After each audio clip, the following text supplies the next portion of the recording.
Just graduate and have a very long time here, that's not a problem. Then I can only see partially though, because I don't need them for far away. I'm not too sure about the coffee this morning. Just I tried those stupid. Strong in the week. I'm getting sure it's coffee. It's got a weird color to it. End of week then. Yeah. You were working on the front. You start foaming at the mouth. Never know. Have a lack of caffeine. I might need hard stir. All right, what do you say we get started, boys and girls? If you please join us in prayer and pledge. Somehow I ended up with that honor this morning. May our Lord bless and keep each of us safe and well. May all our families and residents share in this blessing as well. Amen. Amen. Pledge allegiance to the flag of the United States of America and to the republic for which it stands, one nation, under God, indivisible, with liberty and justice for all. Thank you. First we'll have public comment. First call out to the public. Anyone wish to address the board? Tim, I believe, wasn't it? Yes, sir, Tim Martin. Just wanted to bring you guys up to speed on the front of the jail that's going on. Steel will be in tomorrow to replace everything. We got all the brick off. It was probably a good thing it came off. Everything above the windows was good. Everything below the windows came off in one piece. Kind of dangerous, but it happened. And then all the windows fell out, so. But we got them back in and life is good. The sheriff did decide that out of his budget, he was gonna replace where they had redone the garage doors at one time. So that's all gonna match the front facade now, so. Okay. Just wanted to bring you guys up to speed on where we're at with that. It should be finished by the end of this week or the beginning of next, depending on the rain they're saying we're gonna get again at the end of this week, so. And Channel 10 this morning pushed the rain to Thursday night, so you've got about 3 days here that are dry. We don't see any more by the looks of it. No, we don't. Thanks, Tim. Anyone else? We'll rather stick to the Tim concept here. There we go. So anybody else that's not Tim doesn't get Go ahead. Tim Shaw, Supervisor, Somerset Township. I speak with Brett at our last meeting, and you're going to have a consultant here. I see it's on the agenda for the ARPA money. Wondering if the townships, because my understanding is you're not going to know spend your money different than we do, whether we can piggyback on this and maybe share the costs. And I'm sure we all have about the same amount of questions or same type of questions, and we should be getting the same answers. So if we can do that, it might save us some money that way, and if we can kind of piggyback on what you're doing. So, and road commission. I know this is not the road commission meeting, but maybe it should be. We're having issues. Somerset Township pays about 15% of the road commission budget, plus, I would say, and we're getting just about zero from them. So I don't know if there's any interest here in taking steps to rectify that, or just suck it up and take what you get, and which is nothing. And I'm not real pleased with that at this point. And I don't know what other steps we can take. So any help we can get from you guys, I'd appreciate it. Thank you. Okay. Thank you, Tim. Do you have a question or comment? Yes, I do, but I know that this isn't tradition, and I want to make sure that I would like to ask Mr. Shaw a question. Is the chairman okay with that, or would you prefer not? No, we don't normally, but if it's road commission related and it can be quick, then... Okay, so Lake Diane project, that's almost complete as I understand it. Pardon me? The Lake Diane project. Opposite end of the county. Okay. He's in Somerset. That's the name. Okay. Okay, there was a Somerset project that they were working on, I thought it was a road-related, this Some of summer. the things I was promised would be done by the end of the year, and we're at the end of the year and it's not done. It's not even started. Okay, thank you. And That's all. none of the All right. projects really have been approached well. Thank you. Thank you. Any other public comment? Good morning. Morning. In relationship to that, I just happened to be on the phone with guys at the road commission this morning, and the roads are tough shape. And of course, they, as y'all know, that live on dirt roads, they inherited these roads. They've been out of shape for years. But they've got right now, I believe, 3 guys off on medical. They've got retirees coming up. Jeff's going to be retiring here real soon in December, I believe.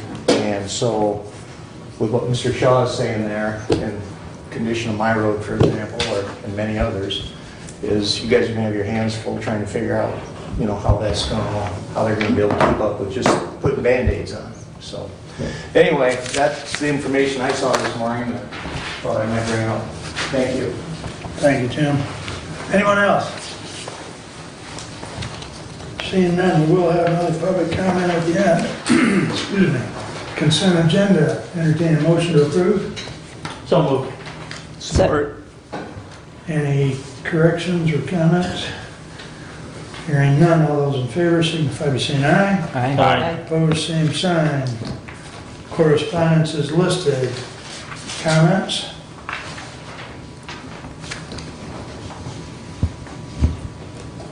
I would simply bring to your attention the Hillsdale County Medical Care Facility Certificate that's in there, Best Nursing Home 2022. I think that's something that is something to be proud of for Hillsdale County. Anything else that anyone would like to comment on? I know there's a couple items in here that will be referenced later in the agenda. Hearing none. Regular agenda. I would move to rescind resolutions 21-105 and 21-106 to pull from the agenda.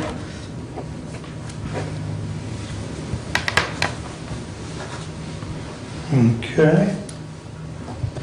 With that, do you want to move for, or did you move? Oh, yeah, I'll move to accept the regular agenda with the exception of resolution 105 and 106. Sorry. With those amendments. Thank you very much. Oh, thanks for the prodding. Just trying to keep us going. Any other additions or corrections? May I point out one thing that the clerk has mentioned, and I know I've mentioned in the past, we need to have items in by Thursday close of business so that they get put in. And there was a few things that weren't in on We can time. discuss that in a little bit when we get to Kathy's report as to why that was put in when, That's fine. and why we think we now we can pull those, so. That's very good. I'll hold you to that discussion. All right. Any other additions or corrections to the agenda, the regular agenda? Hearing none, with the changes forthwith, all those in favor signify by saying aye. Aye. Opposed, same sign. All right, moving right along, we've got standing order, Mr. Word this morning. Morning. Before I get started with my drain assessment report, I'm just curious if anybody has any boats for sale. No, mine went down the river last Did night. it? It wasn't, as the rope was too short and Well, we're still trying to figure We're out being how a little quiet down in Woodbridge Township because we have a lot of new lakefront property. Yeah, Do you We don't want want the it. assessor down there? Right, yeah. Well, thankfully, I didn't get lakefront property last night, so. yeah, it's, attaching Very- pontoons to the combine is going to be the tricky. yeah. Yes. It's getting awful depressing for us and I just feel for these farmers. I have a lot of friends that are farmers. I helped a farmer this weekend and we farmed till 3 o'clock in the morning because we knew Yeah. we weren't gonna get another chance for a while, but And yeah. the same holds true to the roads, as we all know. The rain has not helped that situation at all. Yeah, yeah. I feel good though. I mean, we do get a few calls. We got one particular call yesterday that we tried to handle. But I think things must be working pretty good. So it's always nerve wracking when you get a rainfall like we had. But does everybody have a copy of the report or have it digital? Or we do have a few extra copies if someone needs one. Do you have one on you? Yeah. I'll take one, a paper copy. I Anybody prefer else? paper if the trees are already dead. I Thank you. Thank you. You want to share? I have mine Oh, printed. you got yours thank you. printed, Yeah. okay. I'm not gonna go through it, Does not compute, so I'm gonna hand it to him. I'm not gonna go through it page for page, but I am gonna touch on, the most key parts of the report. So, page 1, lists our, assessment totals, all the way back to 2012. That includes the drains and lake level assessments, and then the totals at the bottom. The first 3 pages are not numbered, Kathy. Yeah, no, the reason I was looking back is, I will bring up that I was confused why we were doing this when we did the other. And the difference is the other report you do is on a calendar year basis. Yeah. This report is on the state's fiscal year, and I don't know if it's the state that demands it or what. I don't know either, but it Okay. seems like, I give this one, then I come right back in January and Right, so that, because that confused me, and so I was asking Yeah. some questions, and that's what came to my attention, that this is from October 1st through September 30th, so. Sure. So then, page 2 is probably the page you guys are most interested in, and that's the county at-large assessments. So this year for 2021, the county at-large came in at $55,196.71. It is down a little bit from last year. And I just want to note that is drain maintenance and petition. Right below the 2021 total, you can see that the petitions are around 23,000. So that is essentially, those are predetermined amounts because that's already been, a scope of work was determined and a cost was associated with that. So that amount is predetermined. We know what that amount's going to be. The maintenance is the one that's, it's hard to tell. That number changes throughout the year as needed per drain. So the maintenance number can change.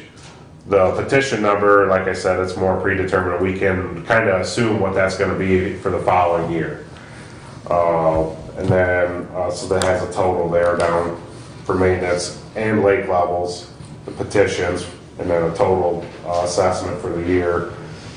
Again, lake levels, there are no at-larges for lake level assessments. It's just the parcels on the lake itself. So, page 3 is a list of our petitions, past petitions. You can see those ones are paid off, and then our ongoing petitions below. And then we did have another petition, the Pleasant Lake Drain this year. That one's going to take effect this year, and we'll have 15 years on that one. Matt, I noticed the Montgomery Inter-County Drain was not set to be paid off until July 2023, but it shows in the paid off column. Oh, yeah, that must be, No, it's because that was the village, we borrowed money on behalf of the village Oh, for okay. our project, and they just paid it back off early. The village Okay. paid it. yeah, okay. Thanks for clarifying that, Aaron. So page 4, page 4 is just a list of, so these are all the drains that we assessed this year.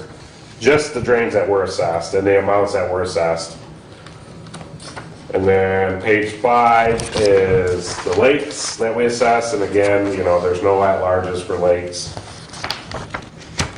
Page 6 is now this is a breakdown per township, so if your respective townships have questions, this is where you would look and it would kind of spell things out for them here. It has the parcels and pieces, township at large, village at large, if there is one, city at large, county at large, state at large. I wanted to point that out to you. I don't know if you guys get many questions from your townships about drain assessments, but. And then page 8 through 28 is more of a breakdown per township. So again, if they have questions, this gives this will list which drains were assessed in their township and a breakdown of how that's all broken down there, and lakes as well if there's lakes in their township, and that's page 8 through 28. So that's pretty much my report. Is there any questions?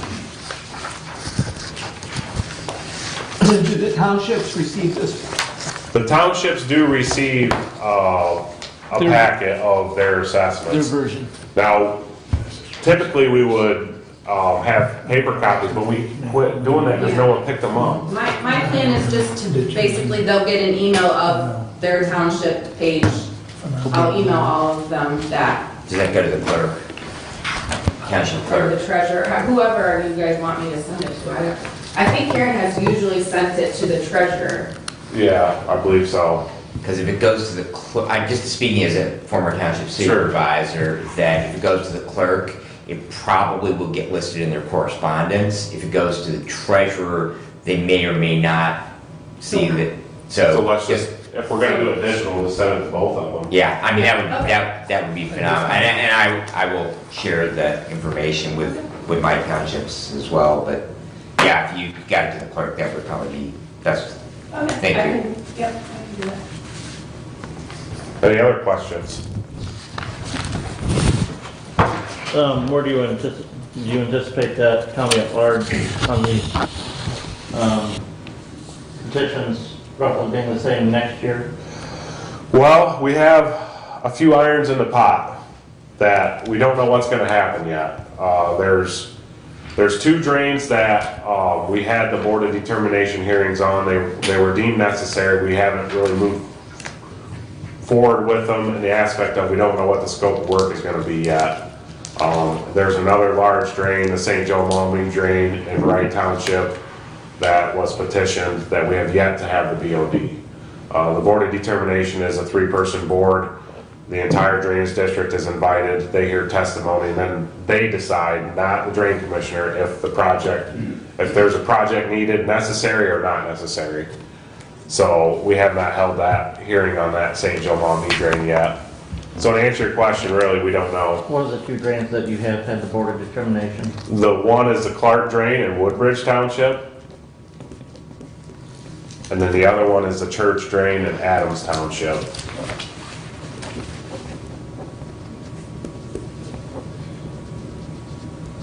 So both of those drains have went through that process, but we have yet to determine a scope of work or bid any work out at this point. I do anticipate, I hope that the maintenance assessments will either stay the same or hopefully go down like they did last year some. We were faced with a lot of drains in the negative or in the red. We've been working pretty hard the last 4 or 5 years to try and get those out of the red and have a little bit of cash in the account. So when we need to do something, we have the funds to do it and we don't have to assess or put it in the red so bad. So our fund balance is shifting from a lot of reds to a lot of blacks, which is, I think, very good. I think we're on the right track. So, Silver Creek will all be out of maintenance, man. yes, yes. Are you guys done down there now? We're done with the exception of leveling the spoils from the ditch Okay. cleaning. I noticed the big excavator the long range was gone. Yeah, that was quite a project. That was over 2 miles, 2.5 miles of ditch cleaning, but it was well needed, that's for sure. It still was not flowing well at Spotfield with that rain event we had yesterday.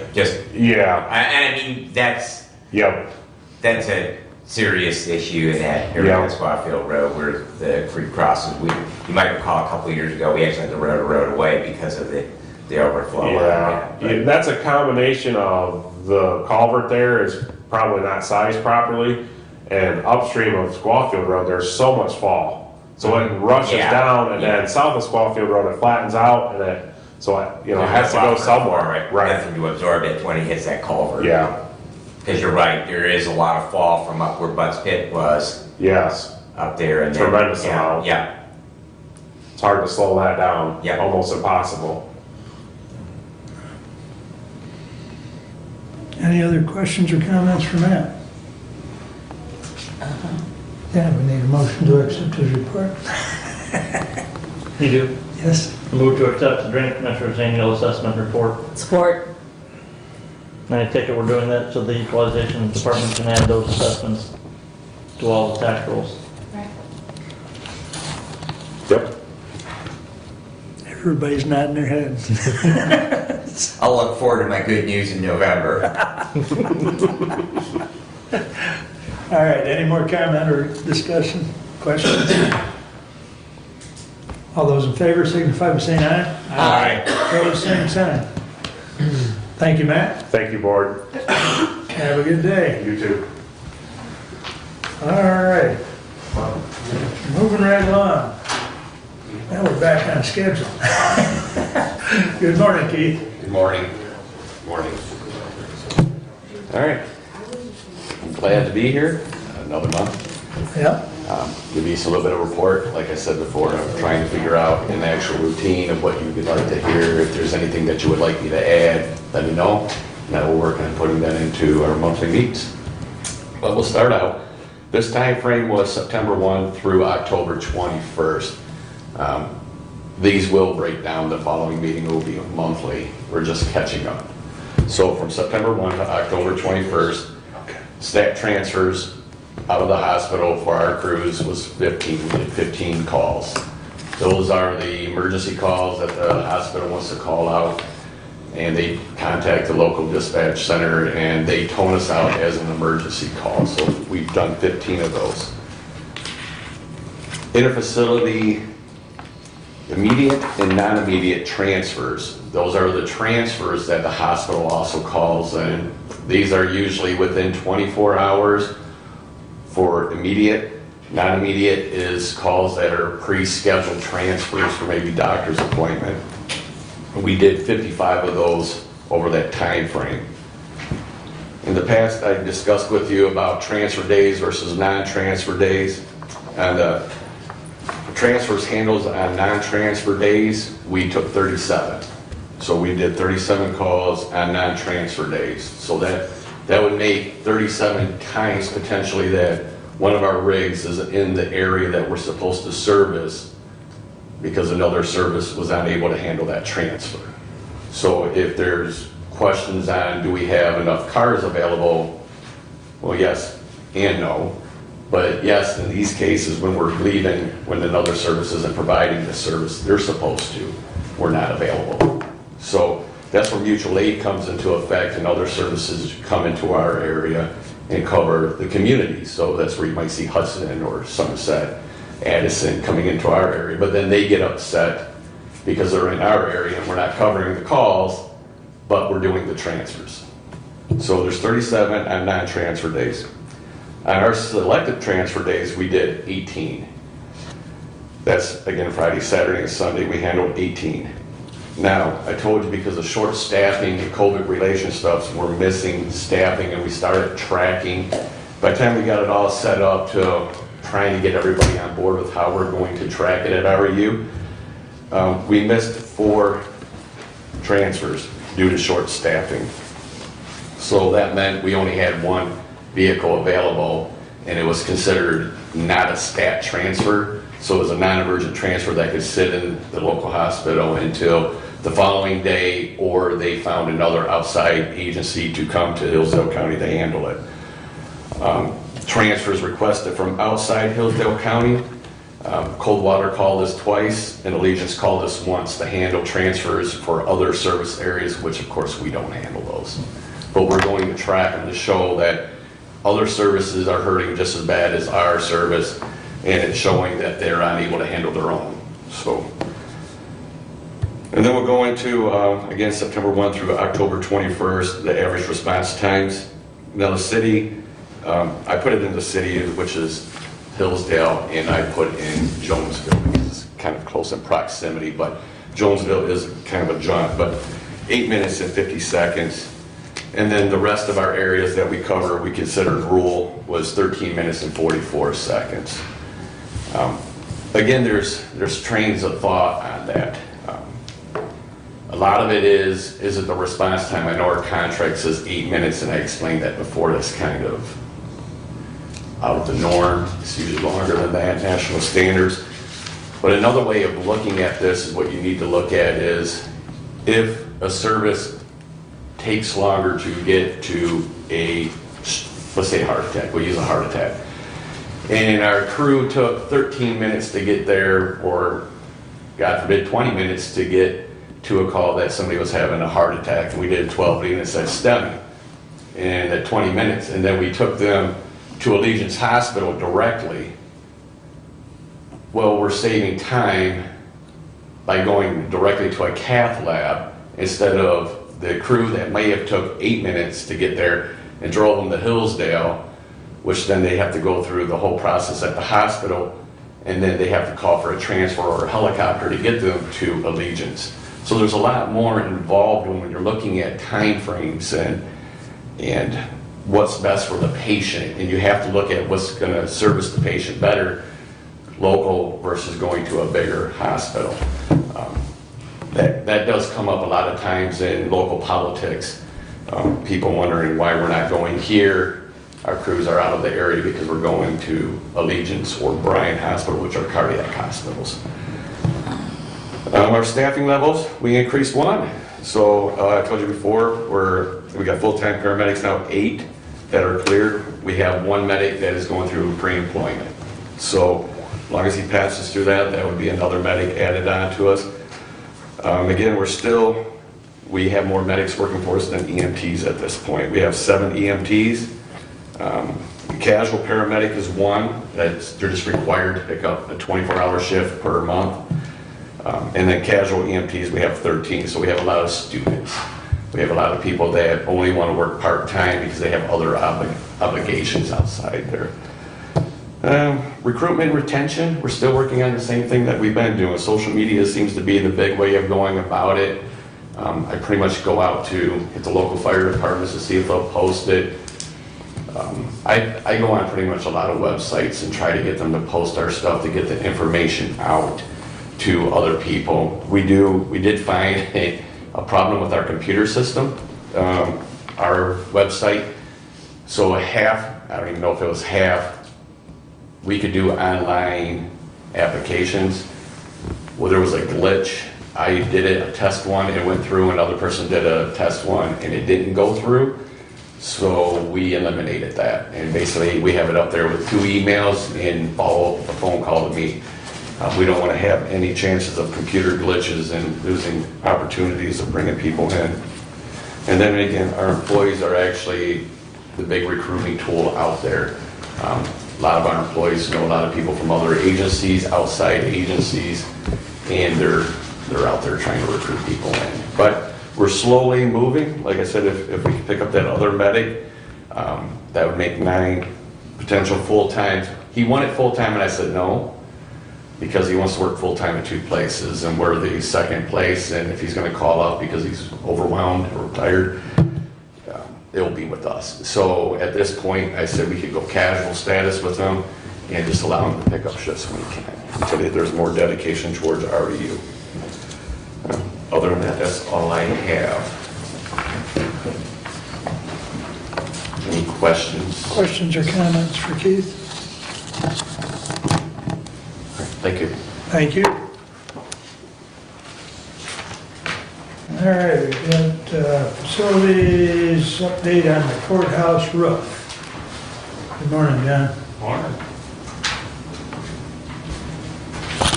At the last meeting, where I brought up the thing of having tile. So that's the metal. These are color options? These are steel, colored options.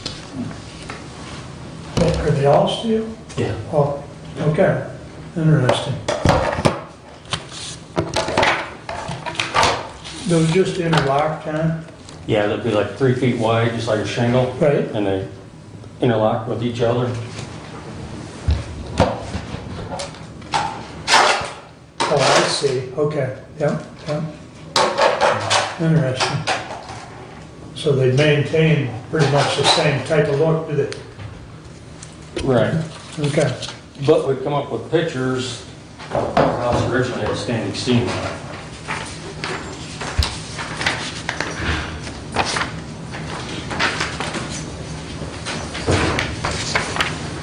Morning, Randy. Morning.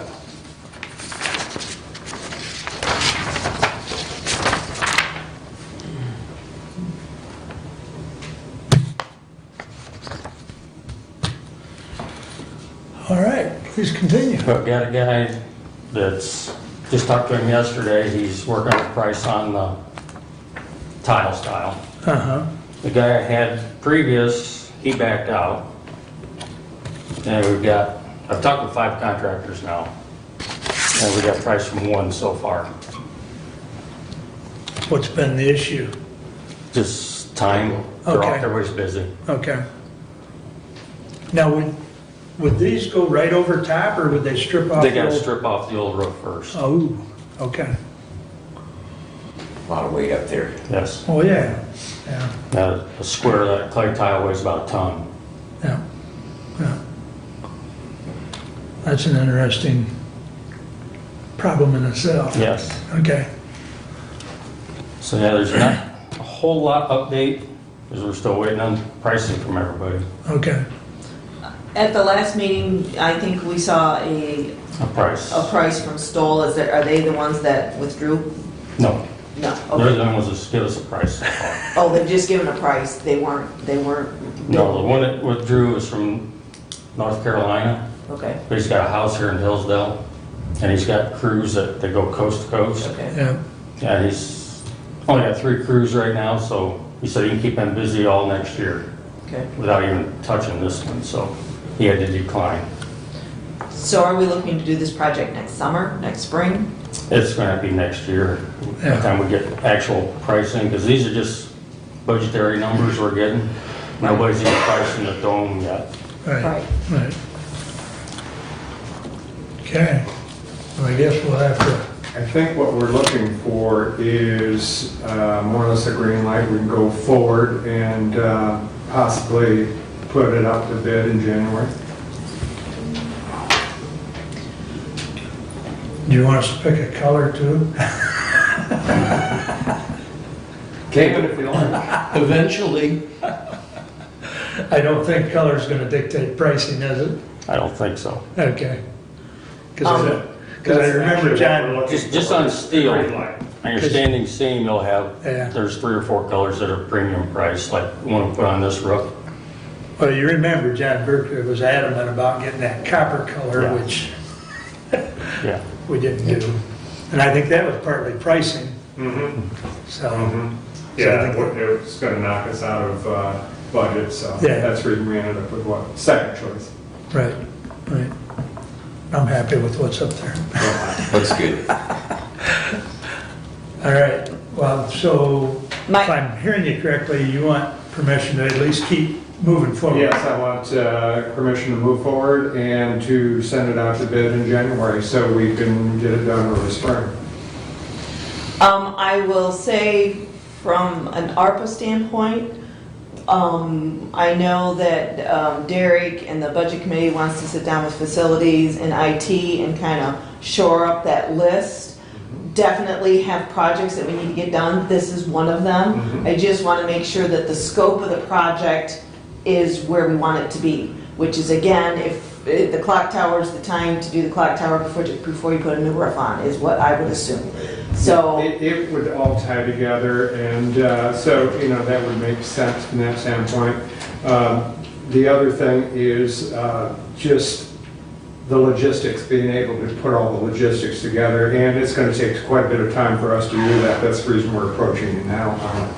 So, absolutely, and so my point being is January soon enough to get the bids out? Do we need to get them out sooner? Do we need to get our arms around this project prior to January in order to get on the contractor schedules? we could do that, but the issue you have with going out so far in advance is pricing. Things change.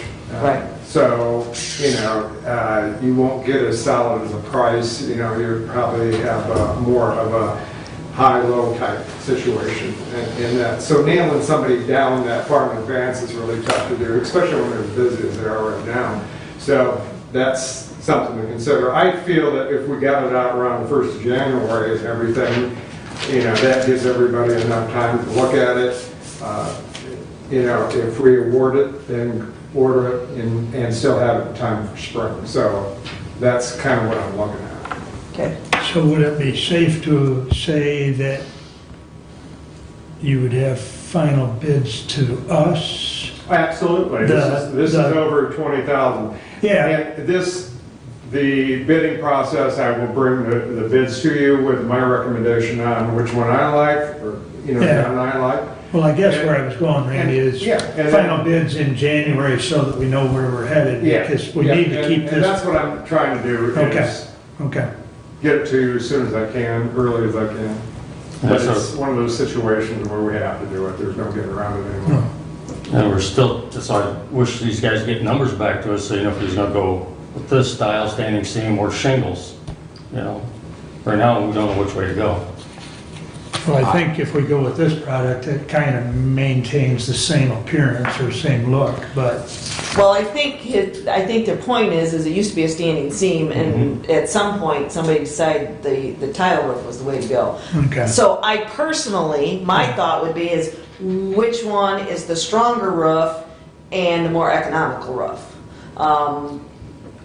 My mind says you have all these pieces, there's more spots for it to fail and leak. Where if you have a standing seam, my understanding is they're But- long runs, Yeah, remember, there's this is just a piece of the tile.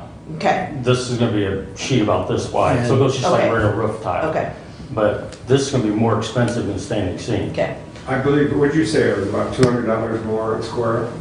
Was that it roughly? It's like 600 a square here versus 400 on the steel. Yeah. 200, and how many So squares? it's sizable difference if you go that direction. So the standing seam will be the more economical. By far, and that's actually what the building had on it originally. Okay, okay.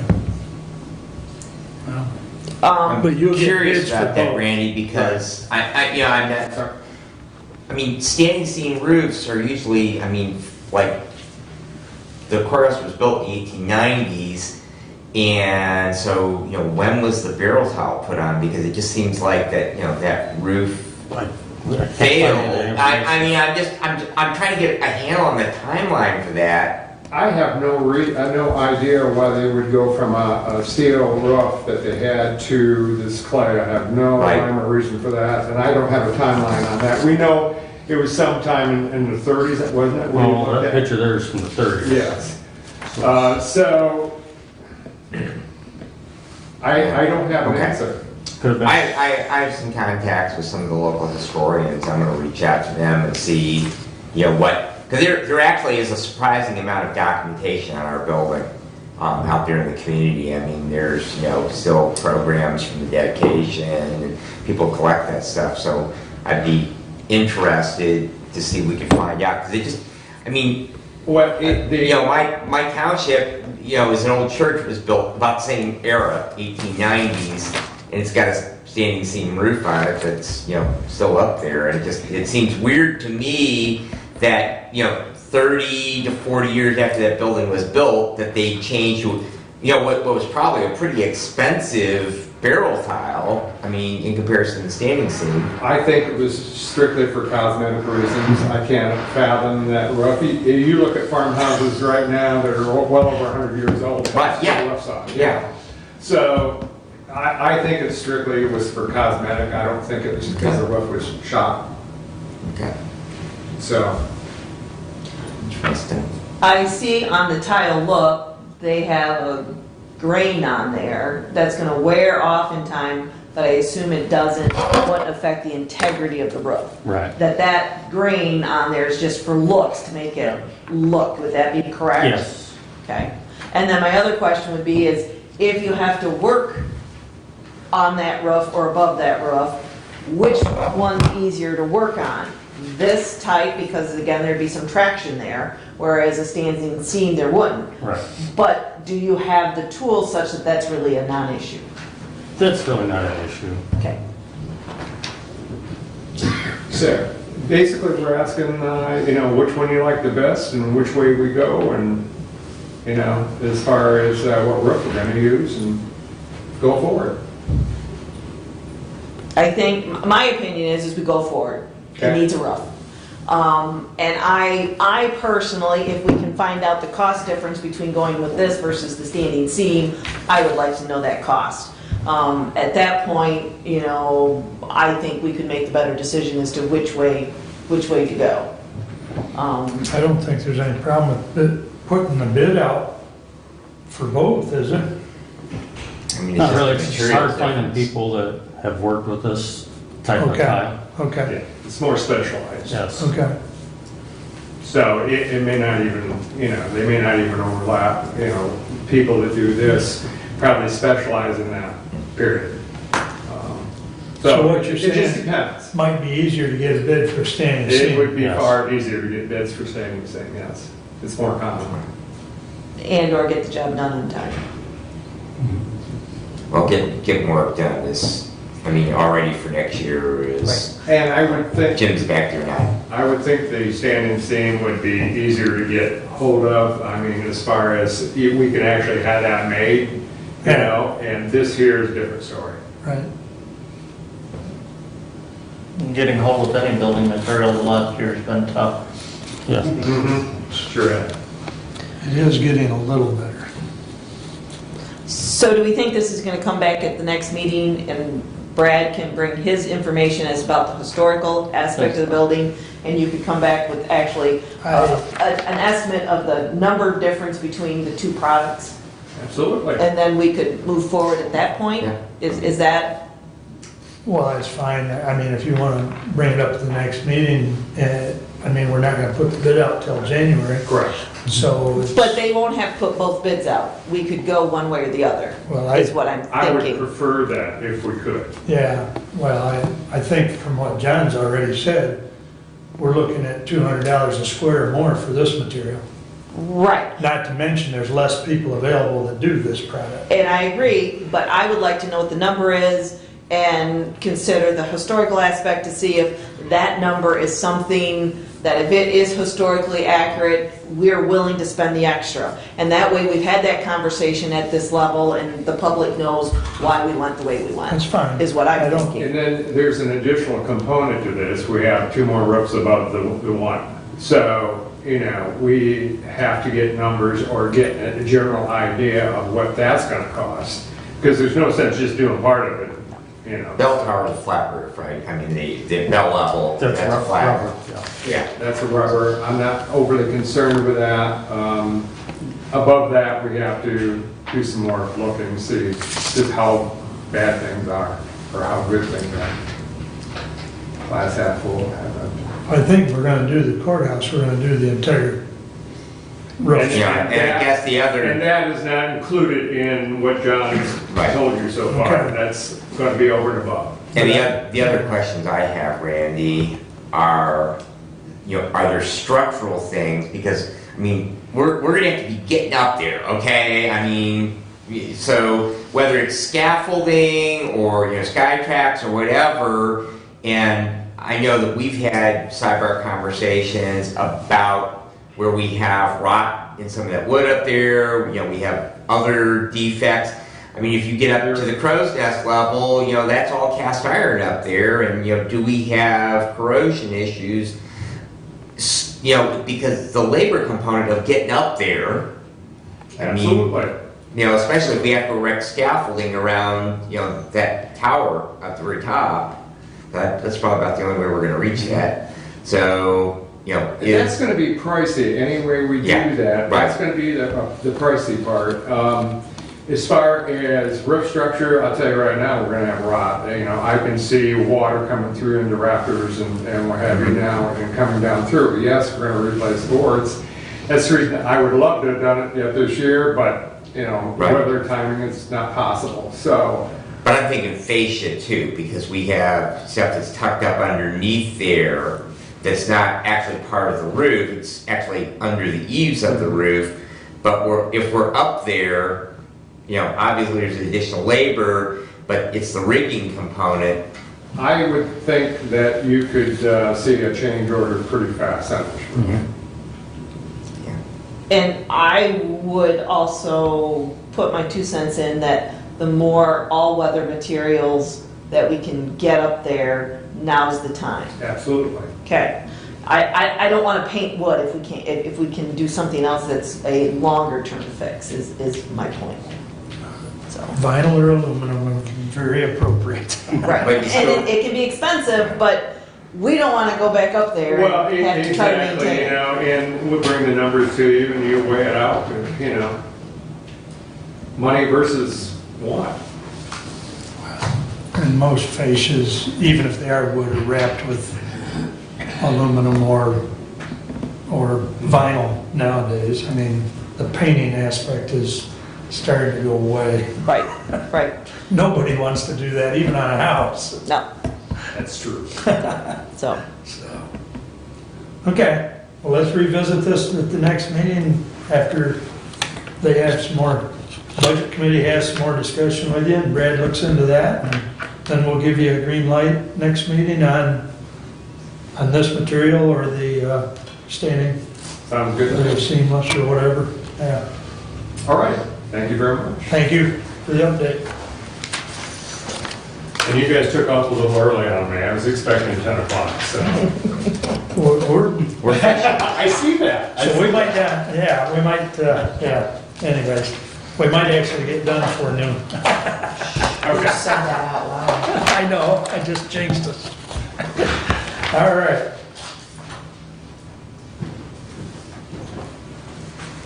Committee reports. all right, I'm gonna start with Resolution 21-104. To the Honorable Board of Commissioners, we respectfully submit the following report and recommendation for the spreading of taxes for the 2021 year. Tax value ad valorem,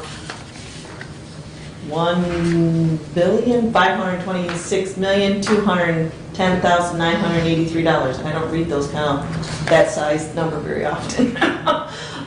Medical care facility capital improvement bond, 0.35 mils. Tax revenue for debt service, $534,174. We recommend the several supervisors be authorized to spread on their respective ad valorem tax rolls and special act tax rolls the amount of county tax apportioned to the several townships, villages, and cities of the county as provided by statute. The following items of local taxes filed with the county clerk as provided by statute: state education, school debt service, school building and site, sinking fund, and extra voted tax above 15 mils also may be reassessed tax as submitted by the county treasurer. We further recommend the several supervisors be instructed to incorporate in their township, city, or village rolls the drain tax at large, taxes chargeable against their individual township, city, or village. Also spread the special drain tax assessments and lake level tax assessments against their various descriptions as submitted by the county drain commissioner. We further recommend the several supervisors be instructed to incorporate in their several rolls the amount of curb, gutter, and sewer tax chargeable against their individual city wards or townships, also special education tax, intermediate school district tax, and special township and city tax assessments. Respectfully submitted, Kathleen Schmidt, Chair Budget. Support. Just a point of information, June 8th, there was the resolution 21061, which spread the other special taxes, and that was done in June. This one is historically been done in October. This is the only bond millage that we have. The other millages are all operating millages. This one is done at this time. My understanding is to get a better idea of what the revenue flow is going to be so that we assess the appropriate millage to cover the cost that we need to service that debt on the medical care facility. And that My debt, understanding is it was a little bit less, the rate. Yeah, that it we was- collected. It is. It is a little bit lower. a year ago, it was 0.40 mils, so yeah. Right. And part of the reason is because we're coming to the end of that medical care facility debt, and so wanting to make sure that we don't have excess funds in that. Right. We don't want to That account. over-collect. So, between Stephanie and Derek, they did an assessment of what we needed, and Stephanie suggested this is what we assess. So with what was just said, is this paid off at the end of '22? I think it's 2023, if memory serves me. I don't remember. I can, Nick, do you know? I believe it's 2026, I believe. That's- We're down to the last handful of years. yeah. I but was thinking it it's- was further out, but I just wanted to clarify based on the discussion. Yeah, I forget what the categorical number is, but, yes, in our meeting with Derek on reviewing the special revenue funds, this has got a surplus in it right now, and just trying to make sure that we draw that down so that we don't. Continue with the surplus. Okay. Yes. Yeah. Did you have anything else to add, Nick? Just here to answer any questions you might have. Okay, is there any questions for Nick? Any other comments or discussion? And roll call vote? Commissioner Schmidt? Aye. Commissioner Wiley? Yes. Commissioner Benzine? Aye. Commissioner Leininger? Yes. Commissioner Ingalls? Yes. Motion passes unanimously, thank you. Please continue. All right, I'm going to talk about the ARPA consultation contract first. What we want, the Budget Committee wants to do at the next meeting, bring back a contract with either Guidehouse or PCS, which is Public Sector Consultants. That contract would read not to exceed $50,000.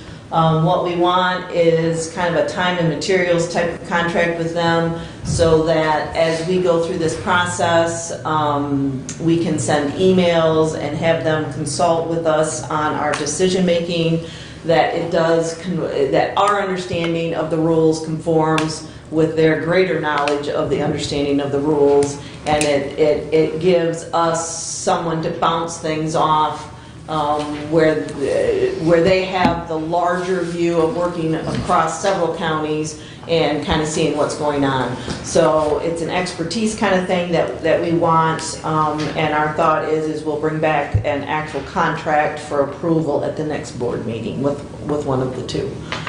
Just kind of want to get a feel that the commissioners are on board with going in this direction. So hearing no negativity, So that's... what, I have not heard Okay. any cost for this consultant, so. That's what I said, that this contract would come back, that it would not exceed $50,000. And To both begin of these companies are in a consortium with Michigan Association of Counties, and I do believe in the state bidding process, so don't necessarily have to put it out for a bid, because they're already in that state pool bidding process. They've already been vetted, and the contracts, have been awarded. There were 4 that we could choose from. We're going to go with one of the 2. One was out of state. The other one didn't get back with us. The other 2 have responded to our inquiries as we've asked questions. The ARPA language allows up to 3% of our ARPA money could be spent on this kind of a contract administrative cost. For us, that would be 3% of 8.6 million has to be in excess of $300,000. We're not looking to have that kind of dollar figure on to begin with. If we find for some reason that we're using them more or we need them more, we would come back to this board and ask for more money. What we're asking for is kind of that an upper limit of $50,000. And at this point, given how we think we want to use them, that should be enough to cover this process. The CoPro Plus is the organization that has vetted these contracts. And it is a state organization, and there are many contracts we could piggyback through this system. This is the one with the ARPA funds that we're interested in doing. And for one instance, one of the questions Derek really wants to ask them is just clarification on the lost revenue calculation that he has done, where he's anticipated the lost revenue that we could then move from the ARPA funds to the county general fund or county capital projects funds, money from the ARPA for lost revenue for the county for 2020, 2021, and going forward through 2024. There's some difference in reading of the language of the ARPA dealing with the calculation on lost revenue as to, at the county level, are we able to use the medical care facility or the road commission revenue and numbers in that calculation. Is we read it, we're able to use the medical care facility but not the county road commission, just confirming that so that down the road we don't have to pay those funds back because we used that wrong calculation. Well, I guess that speaks to my question, if we utilize the consultant and they give advice, who has the liability if we have to pay money back, us or them? That's, to me, they would, in that. I will tell you my concern, and I've shared this with Kathy and Derek, is the consultant's liability insurance figure I don't feel is anywhere near high enough for the potential exposure that they have in these COPAR contracts with multiple counties, multiple agencies.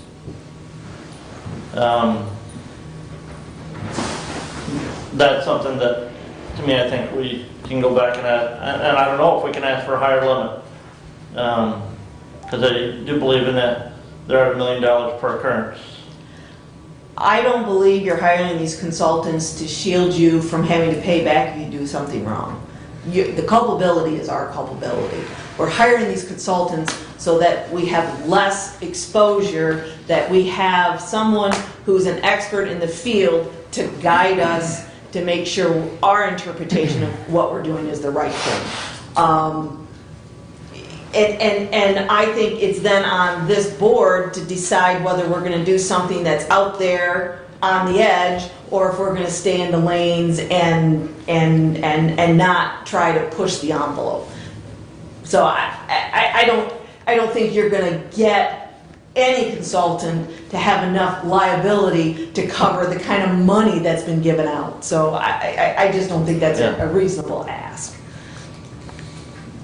So I guess, if I'm right, Commissioner Coles, just as a follow-up, I am concerned when we talk about moving ARPA dollars to general fund to recover, because I'm going to be rather adamant through this discussion. It's going to be a long discussion, and we certainly have lots of time to do it, that we spend this money because it's not coming back. In other words, this is a one-time payment, it's a one-time bonus, that we have something that the citizens of this county can look at that's of permanence, and that's why when we talk about things like bonuses for employees, other uses, moving this to replace lost revenue to the general fund and spending it, it makes that then where we don't have that permanence. Whereas if we're talking about putting money into, the restoration, rehabilitation, whatever, with our historic courthouse, that's something that 50 years from now that people can look at and say, hey, that's where our $8 million or a portion of our $8 million went. It doesn't show up when, and as a local business person, I appreciate spending the extra money, from our employees at Bigby or wherever else, that they get more money in their pocket to spend. I certainly appreciate that, but it doesn't create permanence. So that's the one thing that I want to reiterate, that I want permanence from this money. And I think the committee understands that, and I think that is what our intent is. However, as you read how this money can be spent, there are two pieces of this. It's about economic impacts from COVID, and that's for businesses, individuals, and nonprofits. And that's one thing here in Hillsdale County that we've chosen to get our arms around this money and do what we can and make sure the money takes care of things within the county, the county government is what I'm saying. And that's what I'm hearing from our commissioners, that's what our goal is.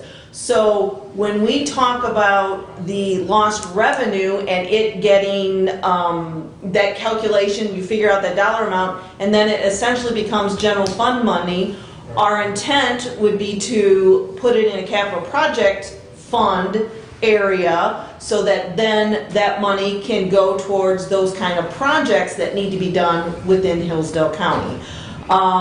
However, saying that, when it comes to one-time, it's premium pay, when we talk about premium pay and we talk about raises trying to build into the budget, I will say COVID has direct, and it's about the correlation of how all of our expenditures is about how COVID has affected the county and to mitigate those effects. I mean, that's what this money is about.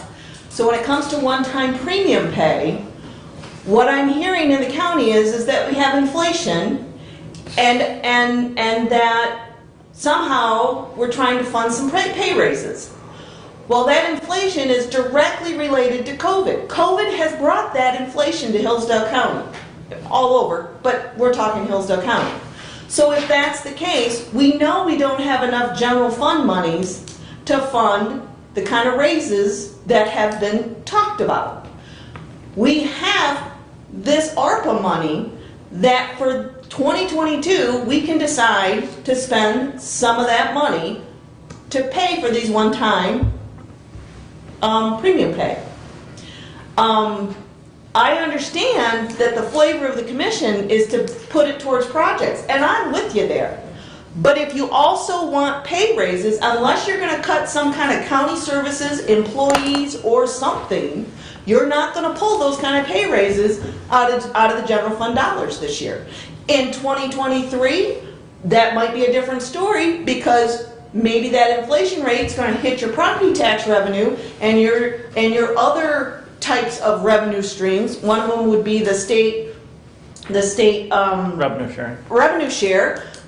They're only increasing it by 2%. That's not 5.9% inflation that the Social Security's getting. So right there we got a 3% difference, or almost 4% if you want to target 5.9 being our inflation factor, because that's what Social Security is used. So this commission has to decide if you want those kind of raises, or what kind of raises, and how that's going to be funded. And as the budget chair, the budget committee, I only see that money coming out of ARPA. So that's kind of where we're at. So we've kind of transitioned into my premium pay talk, which I guess we'll touch on why we pulled back resolutions 105 and 106. I will say that it was brought to our attention that MCL 45.421 stated the annual salary of each salaried county officer, which by law fixed by the county board of commissioners, shall be fixed by the board before November 1st of each year, and shall not be diminished during the term for which the county officer has been elected or appointed, but may be increased by the board during the officer's term of office. So when that was brought to the budget committee, which again was during last week, we met on Friday, which is why it went to the clerk on Friday, we were interpreting this that we needed to set those pay amounts at this meeting before November 1st. We were getting some clarification from Tom Thompson, our lawyer, about the premium pay and how that works with elected officers. And in finding that answer, essentially, his understanding, his direction was that those pays, the current pay is fine. We can increase them as long as we increase them by the 1st of January. So that kind of made having those resolutions at this board meeting mute. We can come back to the budget process and set those salaries as long as we're increasing them, and of course, we're not decreasing them. So that was kind of that discussion on this, which still gets back to our premium pay and how we're gonna fund additional pay that isn't scheduled, how we're gonna fund that additional pay, and it's not gonna come from our normal revenues unless You this find a way- commissioner wants to, this commission wants to make some cuts, and whether it's personnel cuts, staffing cuts, or it's gonna be supply cuts, or maintenance cuts, I don't know, which one to do, but I would like a level of understanding that as the budget process goes forward, because we'd like to present a budget in November, hopefully at the first meeting, Right. and we gotta quit, as I would like to say, we gotta have, I don't wanna be standing on quicksand constantly about how we're gonna fund those, because there's been a lot of discussion about it, and I hear a lot of different things and people's opinions, so. And there's one key variable that we don't know all the details of yet regarding the budget, which we hope to have secured more details on tomorrow, being the health insurance cost. But we don't think the health insurance costs, we're gonna get enough to fund. Any kind of additional pay raise for employees. Right. Comment? Thank you. I just want to say is, a longtime business person and fellow commissioners, you all are too, that you understand that we have in government a finite amount of revenue. I mean, we can go up by inflation rate or 5%, whichever is less, but that's it. That our revenues and the way property taxes work, it takes about 2 years for that inflation to work its way through. But at the end of the day, that you can raise pay, but you still have to stay within the budget. And what you have to understand, you go to Walmart, and guess what? After 6 o'clock, it's all self-checkouts. They're paying one employee where they used to pay 4 employees. That's how they're paying more money. They're cutting costs. And so I agree completely with what you're saying, that any discussion of pay increases, the only way we're going to be able to pay for them is cut someplace else. And that's part of this collective decision. We've all gotten emails from people, and I understand we are losing employees. Everybody is having challenges with employees. But at the end of the day, that we can only fund increases that stay within our budget. So if we pay our employees more, we either have less employees, less benefits, or we cut other portions of the budget, which directly affects our employees in one way or the other. So that's gotta be, we have to be candid about that. We have to be upfront about that. That has to be part of that discussion. And if we take this one-time money and give premium payout for it, what do we do next year? Because our employees look and see, we already had hazard pay for last year, and if we have a premium pay this year, what do we do next year to sustain it? Because it's not sustainable. I will comment that I understand about the sustainability. You already touched on that our property taxes have a 1 to 2 year lag. So what we have for 2022 is the property taxes, the revenues haven't caught up with what very well could be the inflation factor. We have this pot of money that we can do a one-time fix. If we were to do a 5% pay raise, that has to be in the neighborhood of almost $400,000 with benefits. I was thinking it was only about 335, 340. I don't think that was with benefits, was it?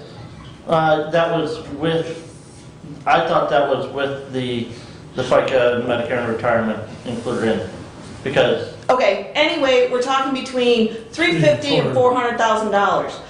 I don't know how you're gonna cut $350,000 and $400,000 from the budget. I don't know how you're gonna cut employees' positions, because we had nobody say, hey, we're willing to cut a position because we're so efficient. All we got was, by God, we need more employees because we want to do, either the state has required us to do more, or, our workload's heavier.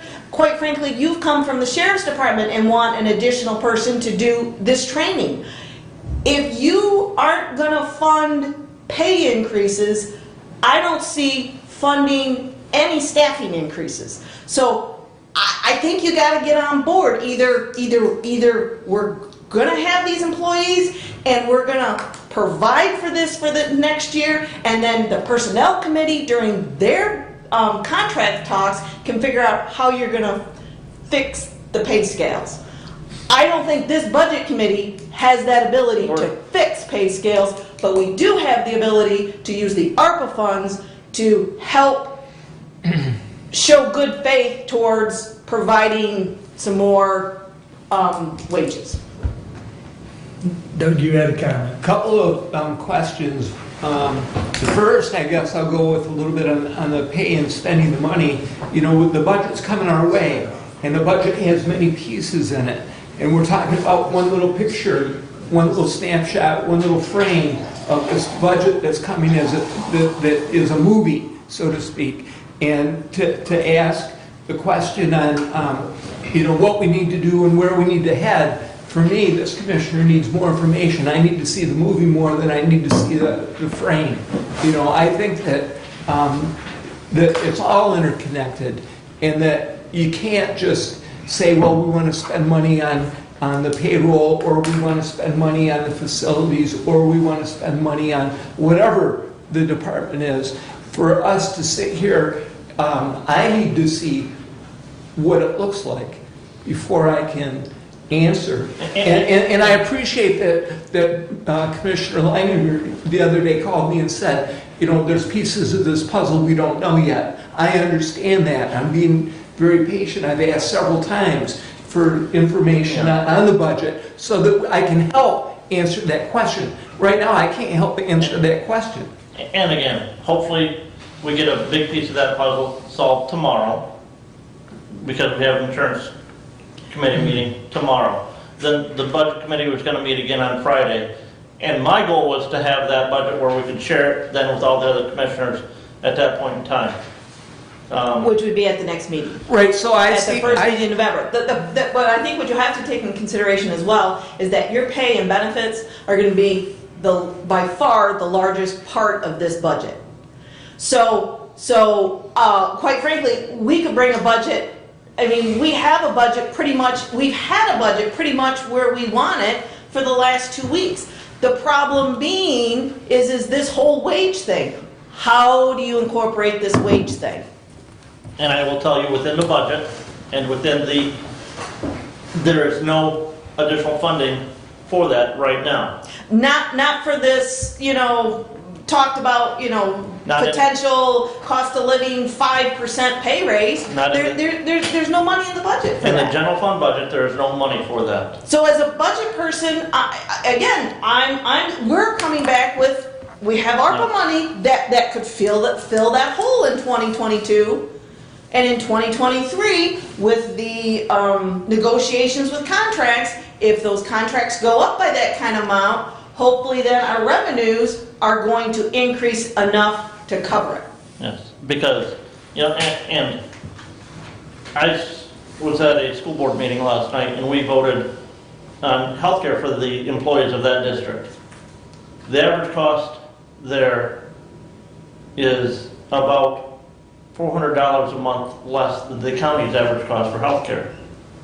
The county's average cost for employees, healthcare benefits, on an annual basis are $2,000 higher than medical care facility and $3,000 higher than the road commission within the county. You're comparing apples and oranges when Well, you mention but- the road commission. Well, But I don't think we are, I don't. Well, we're not. I think that discussion needs to come back And- after you have your insurance meeting. Correct, But I will preface all this, because Brett will lay out numbers about options and maybe costing less. The problem I have with that discussion at this particular time, first, I think you need to have your insurance meeting. Secondly, if you cut their benefit when it comes to health insurance, okay, you can give them a pay raise, but that's a taxable item, whereas a health insurance benefit isn't. So I think we need to be careful and do the right thing.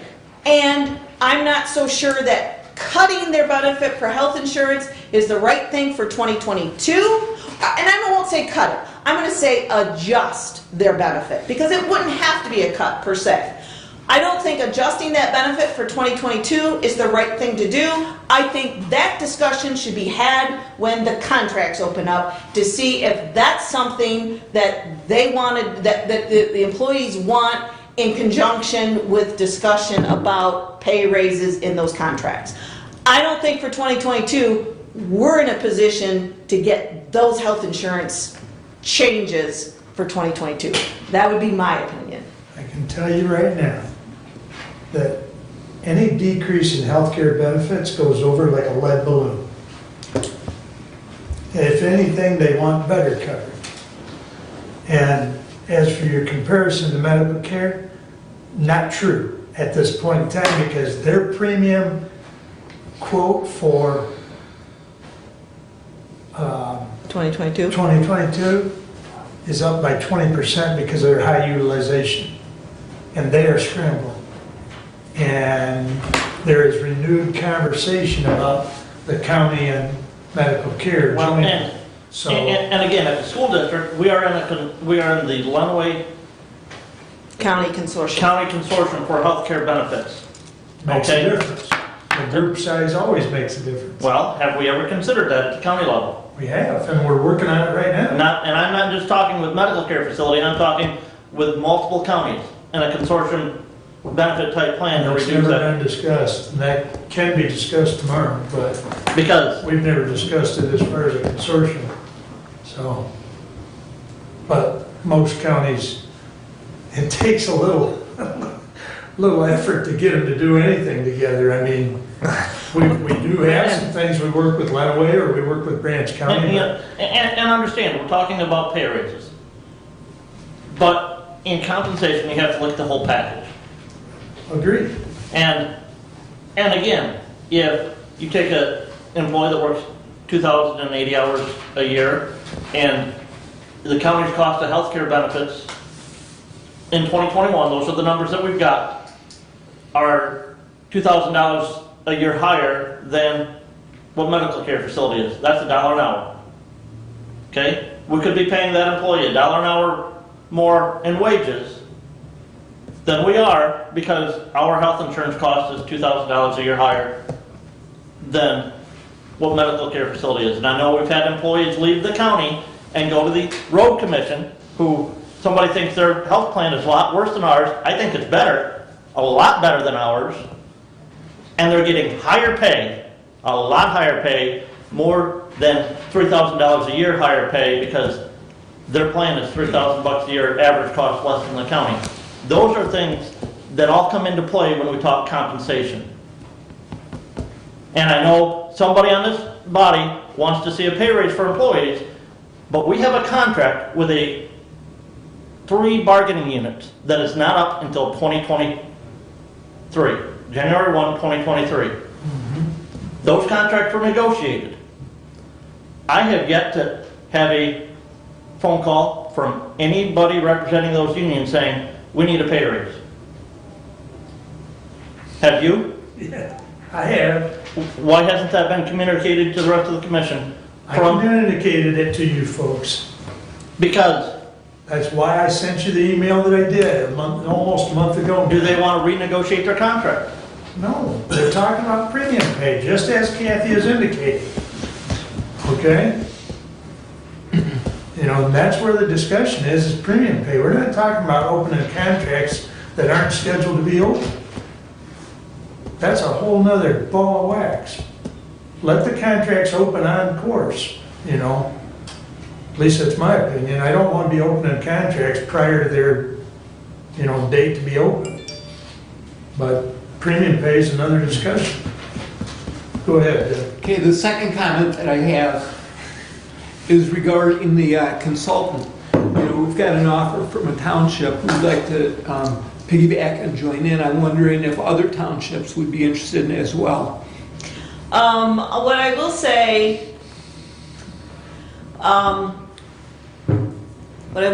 is the townships receive their money from the state of Michigan. So the state of Michigan, I'm assuming, is essentially following the same guidelines, is that our money came from the federal government. So we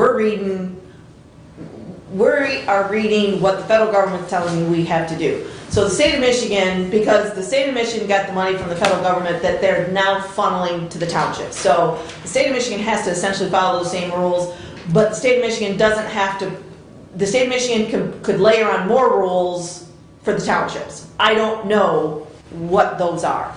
So I can't piggyback their reporting or whatever with the state of Michigan. I don't know what those are.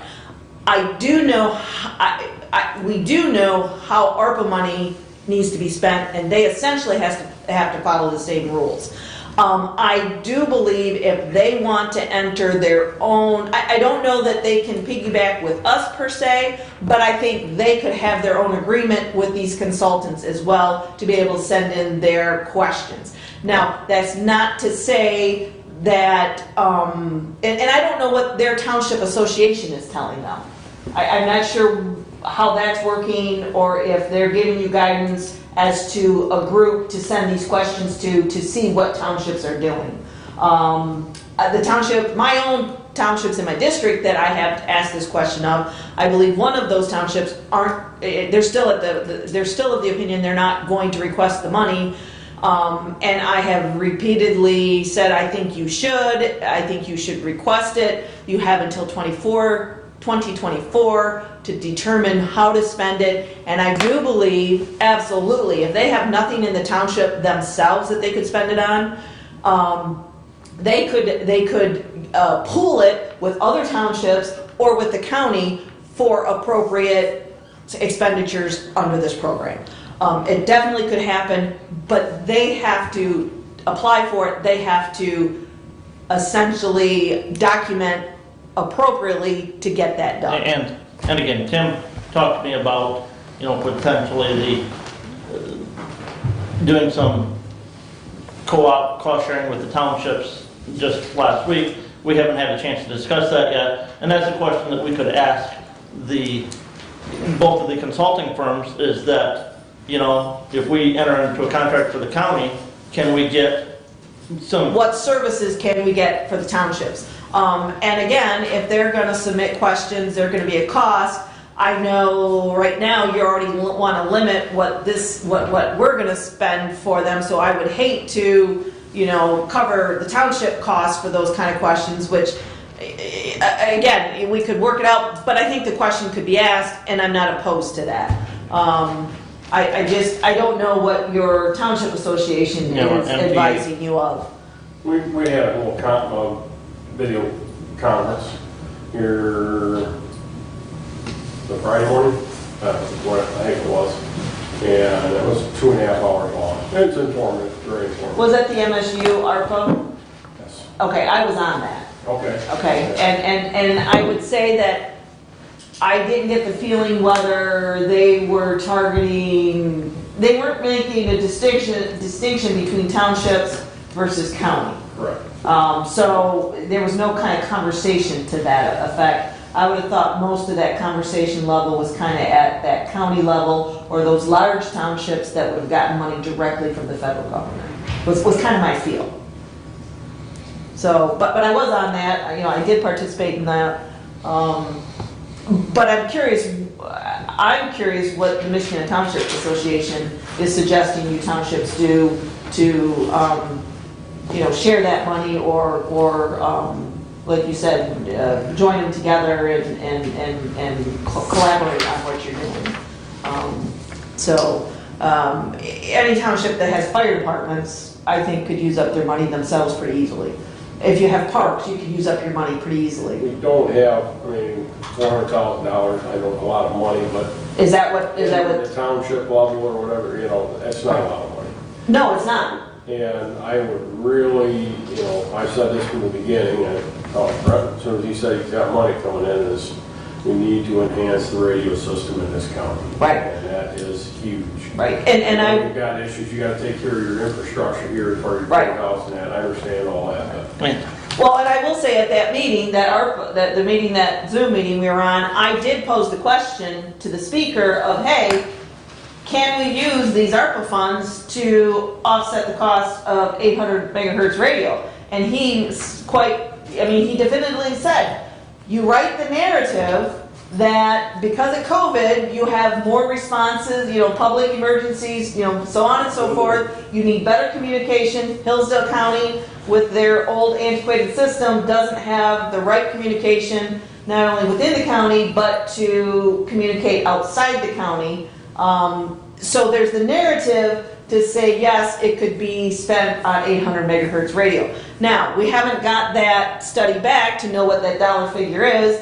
I've heard anywhere from 5 million to 12 million. I have no idea what the number is.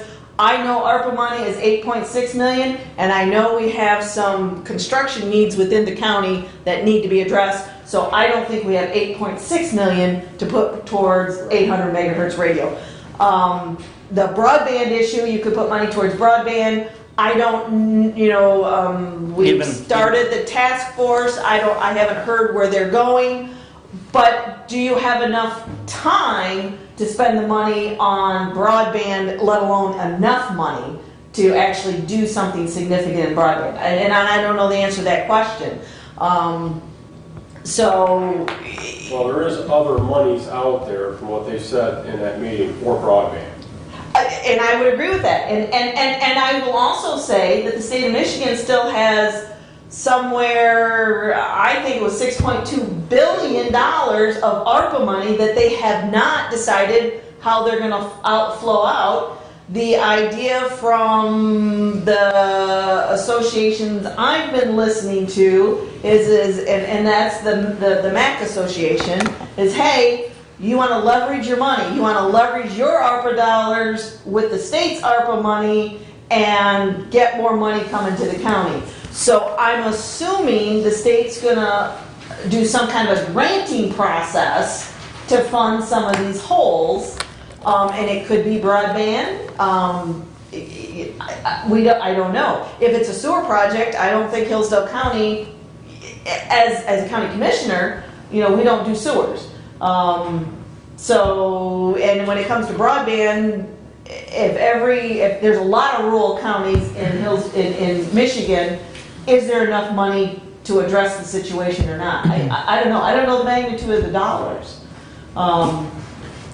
By every household in Hillsdale County a Starlink for $500 a pop and only spend $1 million. And they have broadband. I hear Starlink is again, it's not the same as those who have a hard fiber optic cable and so I don't know. There's a piece of me that says we all have cell phones. Why aren't we getting our broadband off of cell phones? But I'm not an engineer. I don't know how that works. I've heard negative things about Starlink. So, and my negativity I hear is up in the Sheboygan County area. They talk about around the lakes. They have a hard time getting broadband, and so they talk about Starlink. And again, people have trouble with Starlink up there. It doesn't work for them up there. Would it work in this county? I don't know. I'm not an engineer. I don't know how they could know it doesn't work because it really hasn't rolled out yet. That's I will add to that. I don't see as a function of government providing internet to people's houses. I mean, I don't see that's a function of government. I pay my own internet bill every month, both in home and business. Well, I think that conversation is that internet is a public utility, much like electricity. So electricity goes to the rural areas by government subsidies. And when it was first put in, I don't know how much government money went into it. So I think the process here in Hillsdale County, by having this task force, is how can you use the money that is available to us to help springboard the project to get broadband throughout the county. And again, I'm not on the task force, and I don't know what they're talking about, and I don't know how they plan on doing it. But to address Somerset Township about collaboration, I would like to see every township in Hillsdale County apply for their ARPA money and figure out how to use it within the county for the greater good of Hillsdale County citizens. Because if we don't take it and we don't spend it on Hillsdale County, it's going to go back to the state and or the federal government, and they're going to give it to someone else. And we're still going to pay our increased taxes and our increased inflation. In my opinion. That's my only question. That's all. Well, I think we're back to the cons, We're back to premium pay. no, we're not. We're still looking for consensus, I believe. On the consultant, On the come back consultant, with a and I contract. think, from what I'm hearing, the consultant may answer some of these questions, because it sounds like there's a whole lot more questions than what there is answers right now.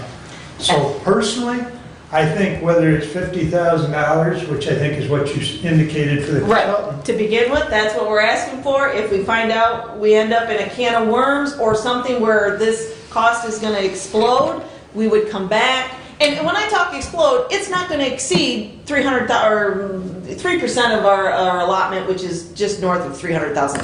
So there is a top cap that over this 2024, 2026 period, that is a hard cap that we're not gonna go above. Yeah. For sure. But by asking for only $50,000, it gets us to the point where we can sign a contract, start using them, and see how it works. Well, I think personally, I think it'd be prudent, because from the discussion we've had thus far, there is a whole lot more questions than what there is answers, and I would certainly hope that this consultant is able to plug some of those holes in these conversations. If not, then we kick them to the curb and continue the same way we have been. Absolutely. But, you know. And I think, for instance, on this 800 megahertz radio, if we have the consultant, we prepare the email, they come back and tell us how we have to document it. We document it, we submit it to this consultant, they read it over, and they essentially will bless it and say, yes, we're in agreement that works with this program. Without having that consultant, you don't have that check of what we're doing and that we're on the right track. We're making decisions based on our knowledge and understanding of what we're reading. And I am not an expert. I mean, I can listen and I can assess. We can bounce it off.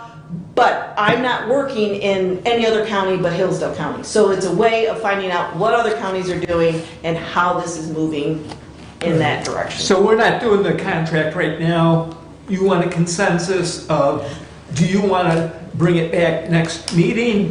We will have a contract with one of them for you to approve at the next meeting.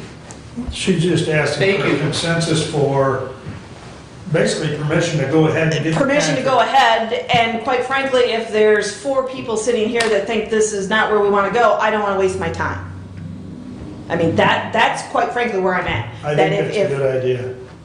Anybody else want to weigh in? Okay. I guess, my only 2 cents worth is, and budget has definitely been very engaged with us, and Derek's been very engaged with it, but I guess I'm still in the camp of waiting to see what other people do and how they get their hands slapped, and I'm not in any big hurry to expend a dime of this money. Well, I think by signing the contract, we're not really spending, I mean, first of all, you're not going to spend all $50,000 up front. Because It's going to be, one of the consultants says that if we spend less than 15 minutes answering a question, there's going to be no charge. So again, to have them as the expert to send emails and bounce things off of them, I think that's where we're at. I understand about not being in a big rush to spend the money, but what I will say is that you do have deadlines, and if we're going to do construction projects, you're not going to be able, much like we know with this roof, you're not going to be able to do the process and engage the people, the firms, hire the firms to get it done if you wait until 2024 to start making decisions. That's just what it is. Again, there's this process of spending money truly with ARPA. Your revenue loss calculation, essentially, you're going to move some money out of ARPA in the sense that once that becomes general fund money, and again, with us having the intention that we're going to do projects with it, those monies come out of that deadline of having to be spent by 2024 or 2026. So again, there is, some maneuvering room there, but know that that's the case. Well, there's other counties and everyone has the same 2024 deadline. The closer we get to that, the harder it's going to be to find people to do jobs. And every county are looking for the people And to do the jobs. so, even as far as the roof and getting bids in January, I'm wondering that that's a pre-pandemic mentality that you have to forward think even beyond. Well, and I would not disagree with that, and that's where I understand that he wants to wait to January to get hard numbers. I do know, I was up in Litchfield at the Tifa. They are contracting with a builder to build a duplex in Hawthorne Heights, which is one of their subdivisions, north of Litchfield, I believe. And that whole conversation is, do we sign this contract for a fixed price now for them to build next spring? Or do we just hire the contractor as the general contractor, and whatever the bids come in, or whatever the prices come in at the time that they actually build it, we'll pay those. There could be some upside because material costs could float down, because everybody who's going to do a fixed price bid as of today is going to fix it based on what the current prices are, plus probably at an inflation rate, or upside to the cost. And that whole conversation is which way do we go? They decided to do the fixed price bid because of the current issues in the construction industry. Yeah. They knew they could afford what the fixed price was, so they were willing to go there versus trying to save some money but potentially spend more later. So when it comes to this whole bid process, I would think let's move sooner versus bid process, move sooner versus later, and if there's some fluctuation, as long as we kind of know what the upside is, I would like personally to get them on board to know that it's going to happen in the spring and not get pushed to the fall and then have to worry about whether it gets done before winter. That's my 2 cents. What's your thoughts on the consultant? Yes. I know where you're at because you brought it to us as part of the budget committee. Brad, yeah, I think I'll be the contrary, say no. you're the contrary, so by consensus, we're basically a 4-to-1 Okay. consensus. Then we will move forward Move on that, forward, please. and contracts will be included in the packet for the next meeting and/or emailed to you maybe before. And I would also, while we're talking about emails, Brent indicated you've got a budget meeting Friday. Yep. I don't think there's any harm in emailing out your rough draft to all of us so that we can look at it ahead of time, because God willing, we do a tentative approval.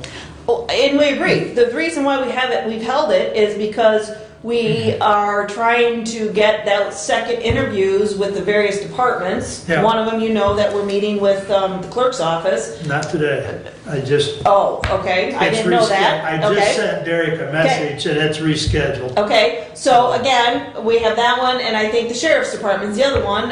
We met with district court as the second time, so we're trying to get that process done, and we're trying to nail down the insurance piece. Normally, this insurance meeting is done earlier in October. It's later this year, so until we kind of had those 3 pieces nailed down, we didn't want to put out that preliminary budget. Understand, and I'm sure Derek has told you, we've never, and some of it is renewal rates have been a problem, but we've never had final insurance numbers this late. Right. So Right. it just is what it is. But And I understand that the draft is the draft, it's not the final budget. Right. But that would sure help me a lot. yeah, I think it would help everybody. I mean, particularly Doug has asked for it, and Right, I think it would be helpful with the understanding that it is just a draft. right, That it is possible that the tentative agenda or a budget that you bring right. forth at the next meeting could be different than the draft that comes out. And I would understand that. Right, right. Well, we're meeting on Friday, so we'll see where that goes. The budget committee is meeting on Friday. Either you or I can reach out to Marnie and see if we can schedule that while you're in town Friday. If you can make time for it, I'll make time for it. Yes, Okay, just for everybody, Marnie has asked to have a meeting with the personnel chair and the budget chair to discuss her budget. That's all we know. right. What I would say is let Derek know what your availability is, and he will reach out to Marnie and schedule Okay, it. I can do that. So, I can do that. because for me, I just have the budget meeting, so he knows what that time frame is, so Okay, I'll do just let that. me know. Well, right now it's supposed to be raining all day Friday, so I know what my availability is. Okay, all right. So yeah, if you will, again, reach out to Derek, let him know what your availability is, and then have him set it. So it's fine. Okay, That way, because my day is unrestricted other than the budget meeting. all right, So, I'll do that. okay. All right, we pretty much Okay, so, beat budget to death, Okay, unless so- you've got something else. so, we took care of the ARPA consultation contract. We've had the discussion on premium pay. I think at the budget committee, again, if we put out something prior to the next meeting, I think we will put forth what our suggestion is, and then go from there. So, let's see, what else did I have? Turn the page, Kathy. Oh, Nathan Hall from the National Center for State Courts will be visiting on November 15th and 16th. He's going to tour the courthouse. They're going to meet with the judges, meet with the sheriff, meet with the county clerk, meet with the county prosecutor, and then meet with facilities and commissioners. Hopefully, it's going to be myself, hopefully Doug. If it's not Doug, we're going to probably reach out to Mark and see if you want to be involved with that, because Doug has some time conflicts. What was the date? The 15th and 16th of November. Are you a deer hunter? That is a religious November. holiday. November. That is a religious holiday. Well, So anyways, kind of get it out there. And again, if you can't, that's okay. I'll be there. And if you can't be there, and Doug can't be there, if one of the other commissioners want to be in on this. 15th and 16th are wide open. Okay. I quit hunting because I did too much sleeping in the field. Okay. I take naps when I'm Okay. As long as you're not in a tree, it's not a problem, Mark. strapped in. Okay, so what I'll probably do is forward you the email so you have the schedule. He comes in, we get back to Hillsdale County about, 4 or 5 o'clock on Monday, and he kind of wants to do the tour Monday night because we have to leave for the airport 1 o'clock on Tuesday to get him back in time. I will be picking him up and taking him back. He can see, but he has, my understanding, I think he has tunnel vision, so he can't drive. Okay. You know, so I volunteered to go pick him up and County take him car? back. Yes, I'm gonna have Derek schedule the county car for me, and yes, Thank and you. I will be his driver. So, just wanna let you know, and what he's from the National Center for State Courts, so he's coming in from Colorado, and what he's gonna do is, through those conversations, kind of come up with his suggestion of what we may need here in Hillsdale County and for an addition onto that courthouse, or maybe he'll come back and say we don't need an addition. Ha ha ha ha ha. Anyway, Okay. and him coming to visit and giving his first blush on this does not cost the county anything, which is why we're going through the process. And then Okay. we can decide from there if we want to spend additional money. It kind of gives us another avenue other than the quote we got from what's the initials, the architect Yeah, from Saginaw. Saginaw. Yeah, so that's kind of where we're at. I wanted to let you know that. I attended my township meetings. I already talked to you about, I attended the TIFA annual meeting and kind of what they were doing about building houses. So what I will say is they will be adding another duplex to the county roll, so that's a good thing. And my understanding is they built several of these duplexes, so, and then I just wanted to say that Bob Eichler, who has been here often in our audience, he's not doing well, and he has health issues. I don't know the whole gamut, but I would want to say extend prayers to him and his family. And so, I think that's all I have. Shoot. Oxygen is on the way. I need a drink. Water. Anyways. Commissioner? Yeah, oh, I'm sorry. I didn't ask for questions, did I? Sorry. I was just curious, you've been very good in reporting about the TIFAs and downtown development. Has there been any additional discussion in regards to us having a commissioner representative on the newly reconstituted Litchfield Downtown Development Authority? I have not heard any conversation directly. I know I could ask that. I would say in our packet, they told us when their meetings were. The DDA is going to meet on Tuesday, November 9th at 8:30 in the morning, which would be a conflict with our county meeting, with the county commissioners meeting. And so to appoint one of us, well, it'd be me, it's in my district. So to appoint me to that would be futile because I have county commissioner meeting, because I am assuming they're going to meet on the second Tuesday at 8:30. The TIFA meeting I attended just as a audience member, and I can attend those as an audience member. I guess, and I'm already on the LDFA in Jonesville. Could you ask them? I mean, to Brad's point, I don't think it hurt to ask them if they would look at a different morning or a different day. Because I do think it'd be appropriate for us to have someone in attendance. We're giving up a significant amount of revenue for the county, and I feel that it is appropriate. I can pursue that, and I can pursue, because what you're doing essentially is adding 3 more meetings to my schedule, and I'm more than willing to do that if all the other county commissioners are going to sit on their TIFA and their DDAs. Yeah. So, if that's what we're doing, I can do it, but I don't want to be the only one attending those if the other ones aren't, so. No, I would advocate, and we don't have any in my district, so I mean, so, and I do know we have, Commissioner Raleigh has a city in his district, so Commissioner Ingalls has a city in his district. So, I do understand that, but I think that we are giving up a pretty significant amount of revenue to the county, and so, having some representation to those units, I think would be a good idea. And to your comment, I don't have a problem with doing, readings.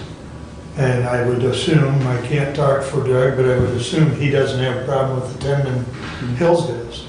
So that answers your question. Okay, that's like I said, as long as I'm not the only one What's asking good for one is good for all. Exactly, so, and like I said, I already showed up to the TIFA in Litchfield, and of course I could show up to the meetings that they have. I think what I will do is talk to the city manager out there, which is a new one, Smith, I believe it's Mike Smith, and see about, and then I'll reach out to the city manager there in Jonesville, Mr. Gray. Yeah. Yes. Jeff, thank you. Reach out to him about actually being put on those if that's what this commission wants. So, Yeah. love to spend more time in meetings. I appreciate it. All right. Any other comments or questions for Kathy? All right. Thank you for that lengthy report and discussion. Okay, that's all I have. Okay. And I think if anyone has any comments or thoughts or suggestions on premium pay, it would be prudent to email them to us. Just email the budget committee Yeah. on those so that they have some guidance from Yep. the rest of us. It doesn't need to be, Or feel free to share it publicly, I don't care. yeah, exactly. Well, Which yeah. I think a lot of that has already been shared, so that's why I indicated email. We don't need another half hour talk on No. premium pay. Well, But I do think it needs to be addressed. With that all said, Brent, there's Well, I will nothing try on and- your report, so you ought to be short. I'll try and move through mine fairly short so we can continue on with our day. A few things to update the commission on. Region 2 Area Agency on Aging. I had reported earlier, had bought a property at a substantially discounted rate with the building on it. That building has started to be demolished. Demolition is well underway on that building. Still working out some details with the construction firm, and one of the big things there is after got the property, found out there was a telecommunications duct work underneath part of the building is to be demolished, and where the new building was supposed to go that wasn't recorded on a deed anywhere. So working out some of those details. Also, earlier this month, the governor issued an executive order reorganizing some of the creating the Health and Aging Services Administration within the Department of Health and Human Services, which is supposed to draw together more of those agencies that deal with the Area Agency on Aging and the Aging and Adult Services funding, and so it's supposed to be more streamlined and easier and friendlier to use for those agencies. Yet to be seen yet that will be the case, or if there will be any cost savings to the taxpayers by such reorganization. Still waiting on some of the details to come out as to all of that. The senior center board meeting that was scheduled for this afternoon has been postponed until next week.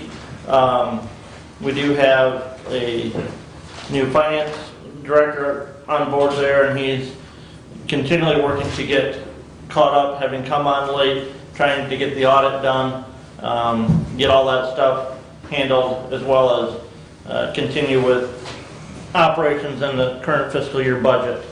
The health department board will be receiving a recommendation from the finance committee at our board meeting next week, Thursday, for a 13 cents per capita increase in county contributions to the local health department. Number-wise, that would put Hillsdale County about $330 higher on an annual basis than what we currently have in our budget for contribution to the health department this year. So it's a 13 cent per capita increase, but because of the decline in population compared to the 2010 census, it's not a big dollar figure increase for the county.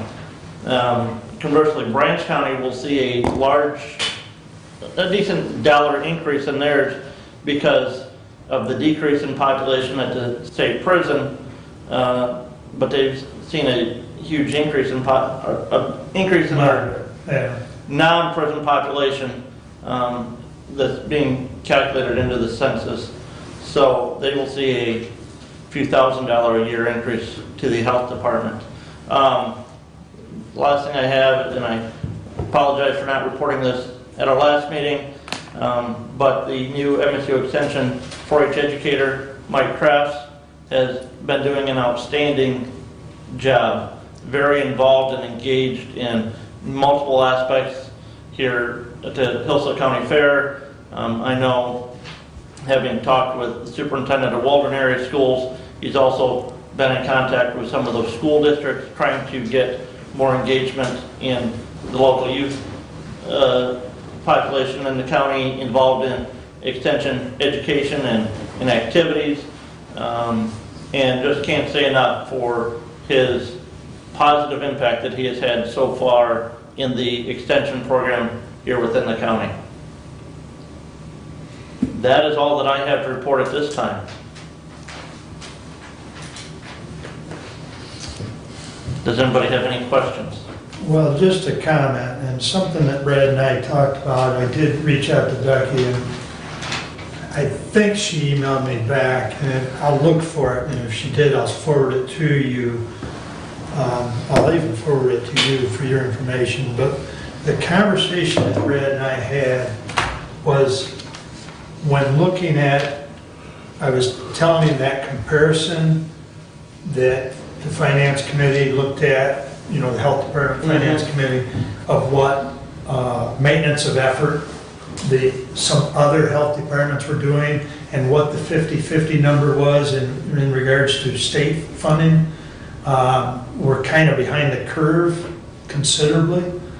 And the discussion that Brad and I had was we got caught by the state basically in a similar situation with Lifeways. And as you well know, we're paying considerable more for about the next 3 years because it was a 10-year deal that was set up. And we did that, I think the last year you were on, So like 7 14. years ago or 8 years ago, whatever it was, with Lifeways to get caught up. So I reached out to Becky and Teresa about that and about the discussion Brad and I had, so they did a little research. I'm pretty sure they emailed me back. I'll send that to you because we don't want to get caught in a similar situation. No. You know, because then you're paying up. And it impacts all 3 counties. It's not just Hillsdale County. That's what happened with Lifeways. It was both Hillsdale and Jackson. Yep. We had made an agreement with Lifeways to decrease our contribution, and the State Department of Community Mental Health came back and said, you can't do that. This is your maintenance of effort. So Mark and I had a conversation about that. We just don't want to end up in the same situation. And I'm sure St. Joe and Branch County don't want to either, where we find out we have to pay back a significant deficiency. Some of the conversation in that Health Department and Finance Committee meeting revolved more around the calculation of Branch County's population that should be used for that contribution figure, because the census data that we got show incarcerated individuals. And it's been the practice for the past 10 years for Branch County not to include the state prison population. Well, the U.S. Census data doesn't break out those numbers for the state prison population compared to the county jail population in Branch County. So, but I will tell you, as I have done a little bit more reading, the state revenue sharing that every county gets is paid even on state prison population in the county. Right. So, Branch County gets money from the state. Now, it's paid at 50% of the population of the state prison, or 50% of the population of the county jail. So they get money from the state just like we do and that number comes based on county population, and that's included in that population figure. And I know the health department is not supposed to provide services there, but if they're getting state revenue sharing based on those numbers, why are they not also paying the health department based on those numbers? If they get money from the state for those people, those individuals, because that's how the state revenue sharing law is written, is 50% of the incarcerated population is reduced from that revenue sharing calculation from the last census. My question is why are we to me, I look at that as we're having to pay a higher per capita number in relation to the state revenue sharing that we get on population. More questions than answers right now. Exactly. Yeah. Any more comments or questions for Brent? Seeing none, we'll take a 5-minute recess, stretch my legs. And I will start the timer. When that goes off, we're resuming.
All right.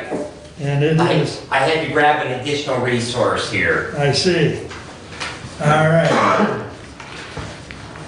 You are up then. All righty. We'll start out with the ambulance millage. 2107, to the Honorable Board of Commissioners, whereas the members of the Hillsdale County Ambulance Association receive funds annually from special voted millages levied by the Hillsdale County Board of Commissioners and collected by the local tax collecting units, and that said funds are used to subsidize operational obligation of the association members, and whereas based on the formula recommended by the association, the estimated amounts to be allocated to the respective entities from the 2021 collections are below, and I will not belabor with the dollar amounts because I'll probably miss a number someplace. Whereas there is additional tax revenue collected for ambulance services from various special tax act rolls, industrial facilities tax, DNR, PILT payments, there exist tax increment financing authorities, TIFAs, LDFAs, and DDAs in the county that by law capture a portion of this revenue. And there are changes to taxable value that occur through taxpayer appeals and the state tax commission orders that will require adjustments to the estimated allocations in the above table. Now therefore be it resolved that the Hillsdale County Board of Commissioners concurs with the formula recommendation from the association dated October 18, 2021. We authorize and instruct the county treasurer in 2022 to make equally quarterly disbursements from said special millage to the 5 contracted ambulance services per the formula in the table above. The first 3 disbursements shall be calculated based on 25% of each estimated allocation, and the final quarterly payment shall be disbursed from the remaining balance of the 2021 ambulance operating fund to the association members using the same percentage in the table above. Furthermore, this serves as a renewal of the attached letter from the Hillsdale County Ambulance Association regarding the approved formula and distributions of funds signed by Keith O'Neill, President of Hillsdale County Ambulance Association. And I would move for adoption. Second. Thank you. Moved, adopted, and supported. Please continue.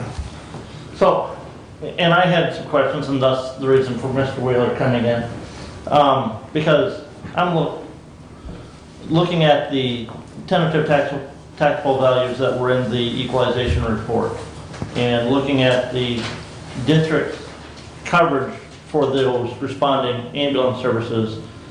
My concern is with some of the calculations on the percentage, because what the treasurer's office does is takes the percentage number, and that's what's used at the end. And it's not big differences, but, and I don't know if that's because of the, maybe because of those payment in lieu of taxes figures, Nick. But, you know, and again, it's just some rounding numbers. But when I look at, take the Hudson Ambulance Service, and I take the taxable values for Pittsford and Jefferson Township, I get that should be 9.132533%, and the resolution is 9.16798%. So I'm just looking for some clarification in those differences in that calculation. I just simply transferred the formula, the spreadsheet that was provided in the letter by the Ambulance Association. So just, again, following up, that is the distribution that the Ambulance Association agreed to. So, I mean, I quite honestly did not take the time to calculate each one of those. I maybe should have. and Keith, those numbers you got from the treasurer, correct? That were Yes, Jack Randall actually made the phone. Okay, but they came to the And I mean, treasurer. keep in mind, the values on that spreadsheet are only the ad valorem aspect. That's why the next paragraph explains additional tax rolls. Then as I look in the previous resolutions from years past, it was never mentioned about that, but that is revenue that is brought in addition to the ad valorem. It's just those numbers are hard to calculate because especially here in the city of Hillsdale, they have multiple special acts that the millage rates will not be the same as those millage rates because there's a formula per the legislator in each of those acts that set up those special acts that dictate what the formula is. It could be something simple like it is the state average of other millages or something like that. But it's hard to calculate for a single, and that's why they put in there that fourth payment would be reconciled after those are taken into consideration because those aren't included because there will be additional revenue. But there will also be adjustments to the taxable value, generally lower, because you have many appeals out there. Rarely does, when somebody appeal, does the value go down or go up. Go up. So you have to leave that in there, and that's why I don't think in years past they've ever reconciled. It's just, I think you've had the 4 payments, and then there was maybe a 5th payment of whatever. I figured in my mind it was made more sense because by October, that last payment, you should know what the adjusted tax roll is, and you can reconcile those numbers at that time before the final payment. And like I said, it's not big differences, but it's just, Right. And yes, maybe adding that last paragraph in about those other special taxes that would cause some of that differences, so. The percentages are the key, and I did add up the percentages to make sure they added to 100, so.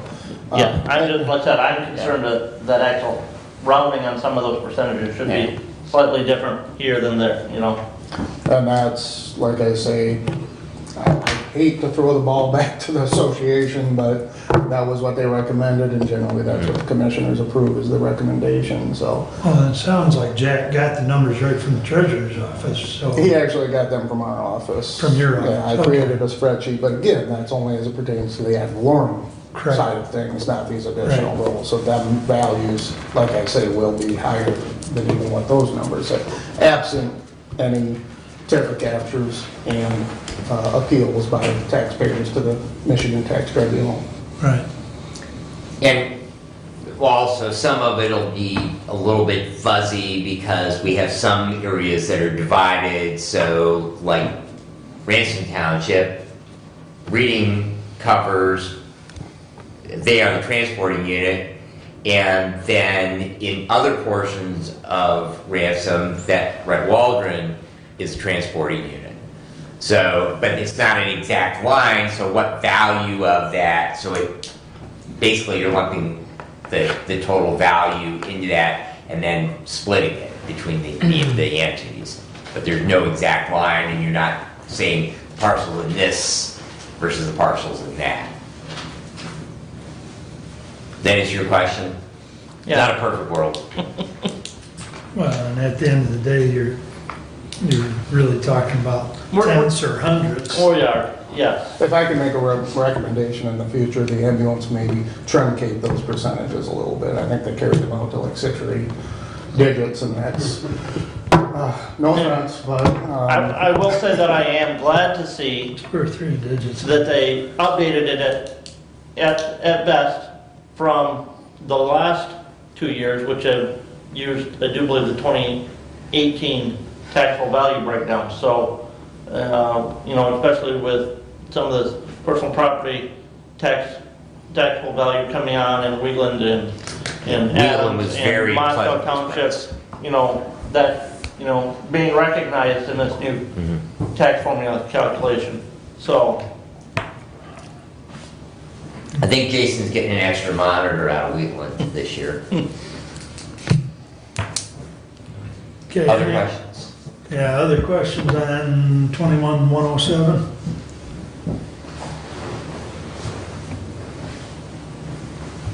Hearing none. All those in favor signify by saying aye. Aye. Opposed, same sign. Passes unanimously, 5-0. Please continue. Alrighty, we have 21-108, and I was looking to see, I do believe I may have that printed, yes I do. 21-108, we recommend approval of the attached job description for the 911 director. I will not belabor it, everyone should have received a copy of that in their packet. Commissioner Leininger, and let me go ahead and I will move for adoption, so we need to have support for that. Support? Thank you. Now I will embellish on that. This job description was actually approved by the 911 board back in May of 2021. It revised, as Commissioner Leiner asked about the previous.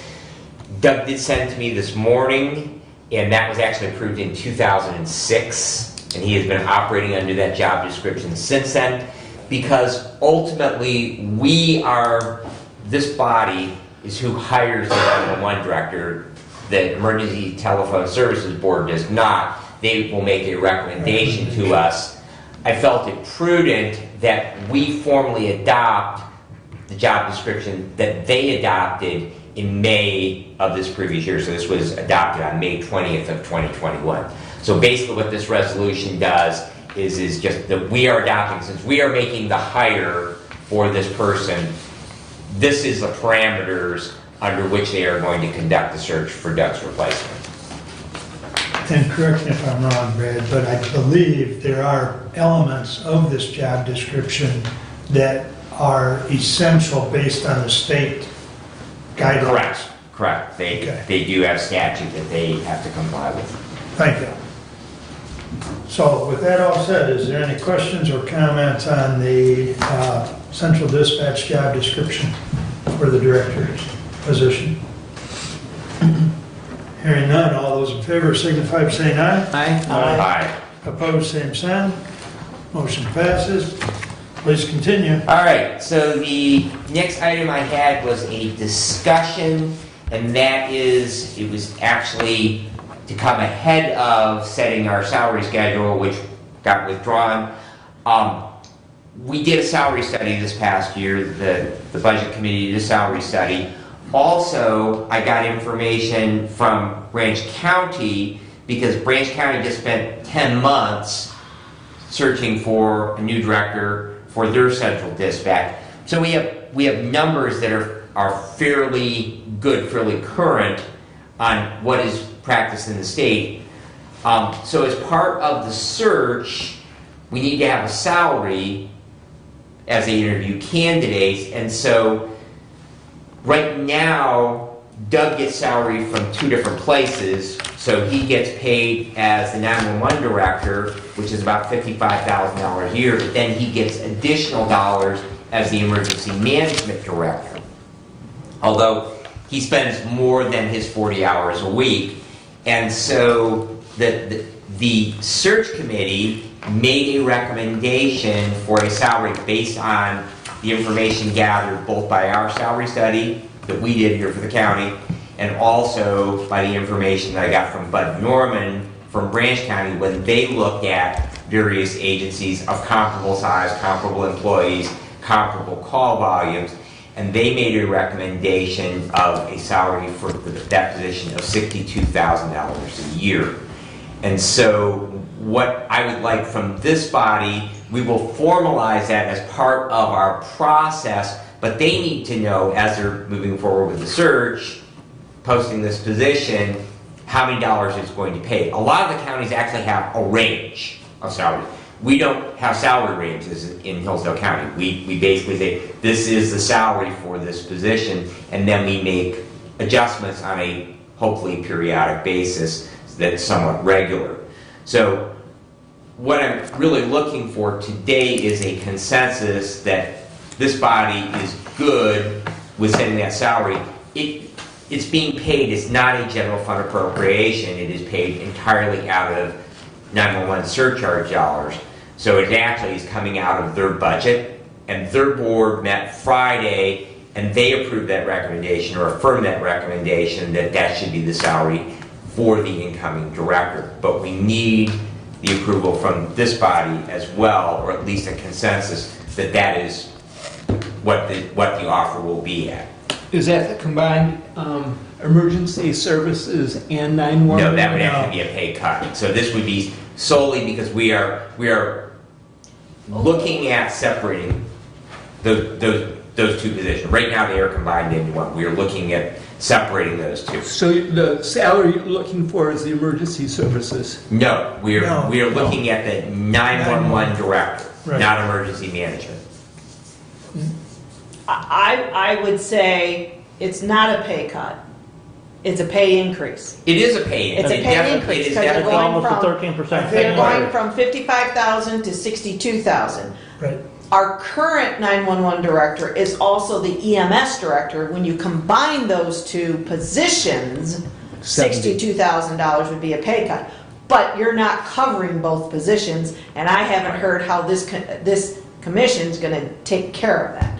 I don't understand why we're not using a salary range instead of setting it at 62. I kind of have a problem with going from that 55 to 62. Here in Hillsdale County, we only have so many revenues and we can only pay what we can pay. And I'm not sure that it's a good precedent to say, well, 911 can surcharge, so therefore they can pay more out there. That surcharge still comes out of the taxpaying citizens of this county. Correct. And the 911 budget that was presented to the budget committee for next year is in a deficit. So I see no way to offer a 13% pay increase to a new director. We're not looking at any such type of pay increase for any other county employees. You know, you saw tentatively what the budget committee will be presenting for prospective pay increases for the elected and those appointed personnel, and we're looking at a 4% pay increase for the elected and their deputies, and a 2% pay increase for the other appointed individuals in the county. And that is where I feel I'm willing to go to as of right now.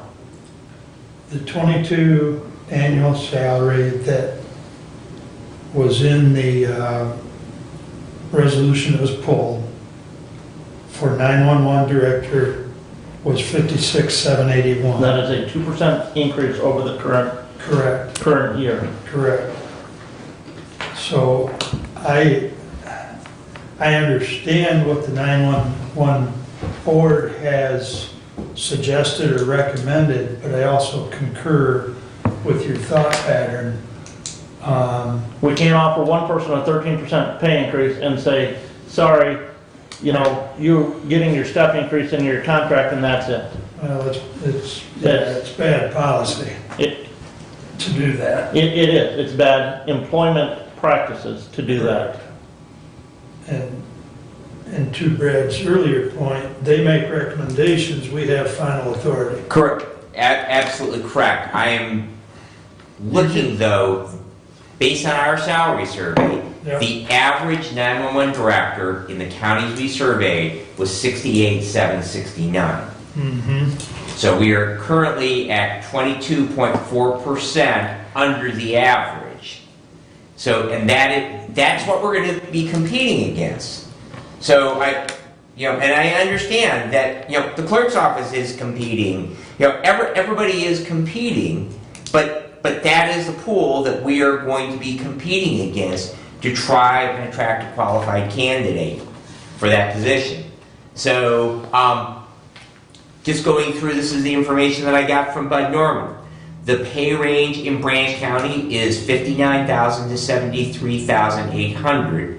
Hillsdale County, and actually this number is not correct, I believe it's more like 55, they had 53,400, and I believe it's more like 55,000 currently.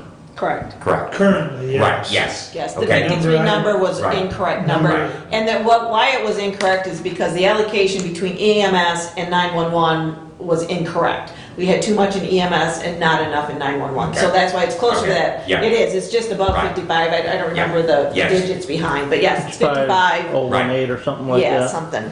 Oh, the So- number in the resolution, John? No, the resolution, that pay rate was correct. He was pulling from the salary survey, the Oh, current okay. salary I got you. survey. Yeah, understand. So St. Joseph is 61 to 79. Clinton, I don't have an amount, they did not receive one. Ionia is 56.2 to 68.8. Cass is 62 to 65. Van Buren is 65 to 69. So the number, the 62,000, was based upon what we did in survey and also what Branch County just did in conducting their 10-month-long search. So, whatever number you come up with, that's what the salary will be. But understood, they may have problems attracting a qualified candidate. So it seems to me that the combination of the 911 dollars and the EMS dollars brought the salary to within reason. Why are they splitting it?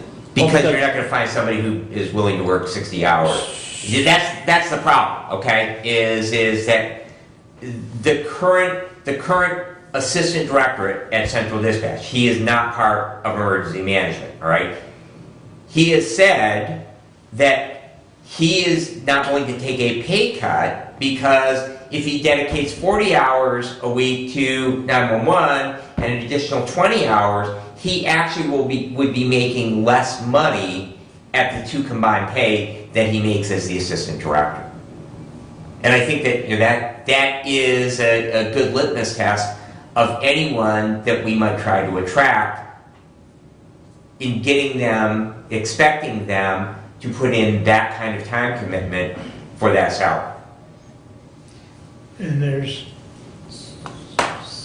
the problem with that whole idea of 20 hours, it's a floating 20 Right. hours. There are weeks that Doug might put in 5 hours, there's weeks Doug might put in 0, there's other weeks he might put in 40 hours on each one. Right.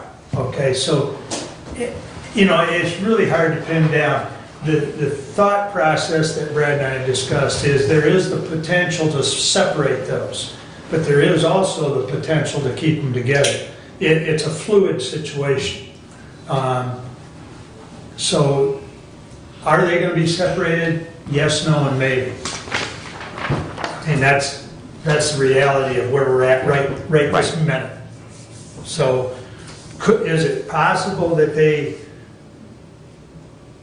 are still combined and the individual would make $72,796 by the two amounts that were on the resolution that was pulled? Sure, that's possible. Have we posted that emergency management director position yet on our website? The emergency management director has not. Right. Brad and I are having a discussion at 12:30 with an individual, and we will probably, in the very near future, make sure that is posted. We've been doing some preliminary work. At this point, we don't know if that is going to continue to be an employee. The recommendation would be we are exploring the possibility of doing like Branch County has, and that is contracting out for that service. Like I said, it's a very fluid situation at the moment, but we certainly hope to have more information by the next meeting. But it's currently a county employee position and we've received a resignation for it. This body has not moved to outsource that. So I don't understand why we haven't posted the position. You can reject all applications should we decide to outsource it as a third party. But I think the position should be posted. That's fine. Do you have to post it? No. I mean, is there a rule that says you have to post it without doing your due diligence as to how you want to move forward? Well, you may not necessarily know how you want to move forward because you don't know if you would have any applicants. Well, with that reasoning, I would use that same reason to say, how come we're not trying to hire a combined EMS 911 director if we've liked the way that that's worked in the past, and as a combined position at, what was it, 70 what? $72,000. Is that reasonable for those two positions? Because I would think any of our directors don't work 40 hours a week. Our directors, I would assume, week in and week out, work more than 40 hours a week. Now, maybe that's a bad assumption on my point, I don't know. Well, it fluctuates. I mean, it's just a fact, it fluctuates. Right. So if that's the case, should we be trying to hire this as a combined position instead of as just a 911 director? Again, Hillsdale County is small. I know some 911 boards are not just one county, but a tri-county situation. So, and these, the counties we surveyed, I don't know for sure that they were county 911 boards or if they were tri-county. I don't know. I don't know that detail. I think you're going to have to get to the more northern counties, Commissioner, before in the UP there's a 7-county. Well, I think in the Lower Peninsula, you would get tri-county. Emmett and Sheboygan, I think. Yeah, it's I think a 3-county. I think it's tri-county. So, but I don't believe that any of these that we surveyed are. Okay. They're all. Just as a point of past history, I guess, we did look at combining 911 with Jackson County before we built the 911 center. Right. And there was discussion of putting it somewhere located up in the Bundy Hill area or just north of that or whatever. But, you know, sometimes working with two counties to get together, and one of the big hangups, quite frankly, as my memory recollects, is they wanted to have a higher number of representatives on the 911 combined board because they were the bigger county. The other issue is that Jackson and Lenawee County 911 rests under the authority of the sheriff, an elected official. The Board of Commissioners only oversight is budgetary as a line item in the sheriff's budget. The decision was made here in Hillsdale County to keep that as an independent entity separate from law enforcement. So I think that also reflected significantly into that decision. It did. Very good point. But that's just a little background history of combining units. But be it as it may, yeah, I don't think ultimately there has not been a solid decision on whether that's going to be combined or broke apart. That is very fluid. And if that is the case, that, you know, we are going to combine them, then is the best method of searching for that individual done by this board and not by the 911 board? Because we're combining those two positions. Well, That leads to, it would make some sense to have a collaboration maybe between the two boards. I don't know, does what commissioner sits on the 911 board? Well, nobody sits on the board. Okay, that was my, okay. It is a liaison. Okay, it's just a liaison Right, like the yeah. county road commission. Okay, Yeah. and that's what I didn't know. Yeah. So there would be that then discussion to that effect, but I'd hate to set the salary at 62,000, then decide to do something combined and it's 62,000 plus. So to me, it's kind of hard to set salary until we know what the path is, unless I'm wrong.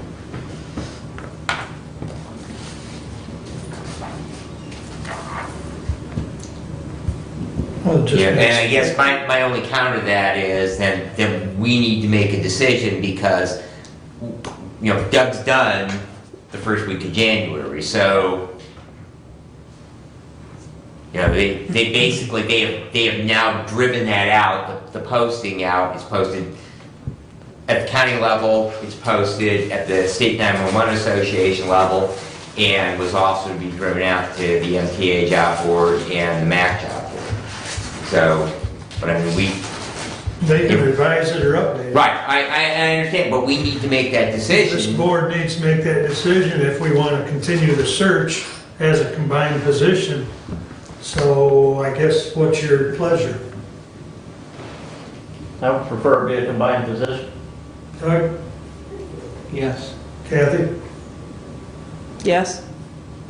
I think by consensus, we need to have them revise that and look Okay. at that. I mean, we can certainly continue our discussion that we're going to have later, but I think we need to at least explore that. If we can't come up with a combined position, then we can always double back, you know, so. It's easier to split apart than it is to add back together. Say it again? It's easier to split apart than it is to add back together. Oh, easier to split apart than it is to add back together. I'm sorry. Yeah, easier to divide later than Yeah, to try and bring it back together right. later on. I won't disagree. I won't disagree with that comment. I was just having technical difficulties. Damn hearing aids. Life is better with them, sometimes not. So, depends on who's talking. All And right. again, as far as that salary range, to me, I think, like I said, in that discussion on the budget and looking at those numbers, if we're, you know, we have many elected county officials who are far below comparables to other areas, but we have to live within that, our means. You know, we have to live within that budget figure.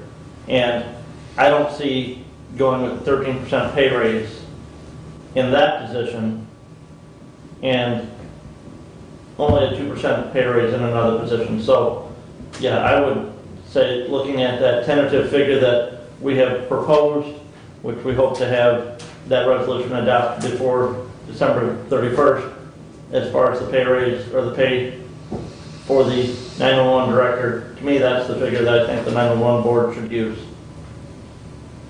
Well, I think my own take on it, if that's the approach we're gonna take, then there needs to be a motion to that effect to send back to the 911 board since they've made the recommendation for 62. At least that's the way I read this. So you're looking for a motion to combine them?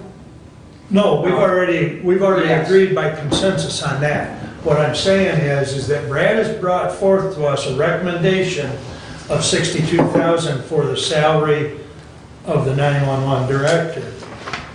But number one, we've already agreed to combine them, so if we're gonna combine them, then I think we need a motion to send back that we're only approving 56, 781. thank you, as far as a salary for the 911 director. So moved. Support. Moved and supported. Did you say 56, 781? Yeah. Correct. So Brad can take that back to them with the caveat that we have discussed keeping them combined and that job posted. So the rest of that discussion then is since we have decided to combine them, is this body going to do the search? I think we talked about no, but rather the 911 board plus county commissioner too, kind of thing. I mean, that's fine, but ultimately, the emergency management director is something that we are going to make a decision on. Mm-hmm. So do we want to do this search within this body? Because we've said that we're turning down the recommendation for salary. So do we also want to say that we are going to do the search? No. Well, I think what Kathy's saying and what I'm hearing her say, and which I'm amicable to, is either you or I, as personnel, need to be part of that selection committee interviewing those candidates. Well, I would suggest that it be the public safety committee, but. Well, public safety or personnel committee, either one. I guess I'm amicable to either one as well. But one commissioner needs to sit on that selection committee that's. Well, we already have, I mean, I am attending. You're attending, but I'm saying you've got to actually be Right. a sitting member of the committee that is interviewing those candidates.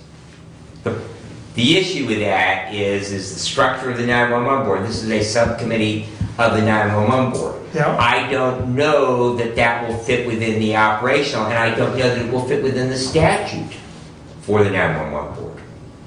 Well, need to find that out, I guess. So there's a couple of questions to be taken back.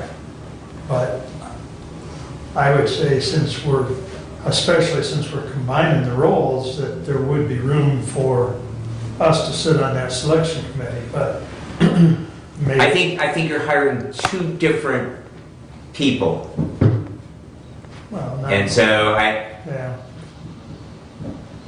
We're really talking about hiring one person because the consensus is we want to keep them combined. Right. So it's one person with two sets of responsibilities. A question I have would be, if the county were to pursue an outsourced situation, do you still have an EMS director title attached to somebody in the county? My point being, specifically you mentioned the deputy out there. If you were to outsource this, you would look at the budget in total, and hopefully between the outsource and a nominal fee paid to our EMS director, you would still be within budget. If we did it that way, it would be, the director's position was more of a figurehead position, so the compensation wouldn't be as much which would leave more room to pay the 911 director more, and that combined position then would still be within that approximately $72,000, but it would just be, the weight would be different because of the amount of effort given. But you still have to come up with, if you're gonna contract, you still have to come up with the dollars to contract for it. I'm So- saying that there's a budget for EMS.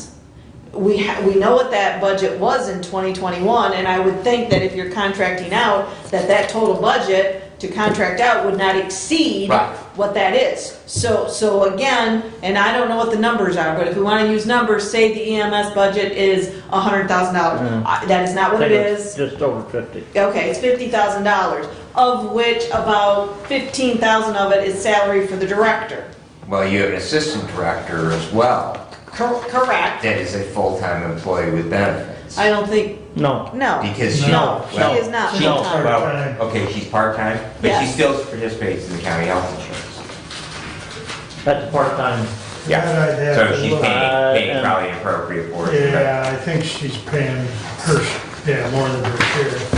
So again, my thought on this is if that budget is $50,000, if you could contract it out and it was agreeable with whatever employees are out there, because again, one part-time person, again, you contract that out and it comes in at, $40,000, you've got $10,000 left in the budget. And because that director's position at that point is figurative in the sense that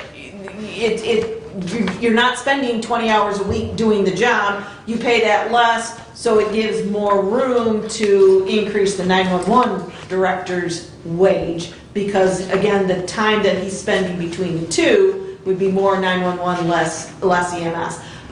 And again, I don't know if that would work, but that would be one way to look at it if you're looking to outsource the EMS side of things.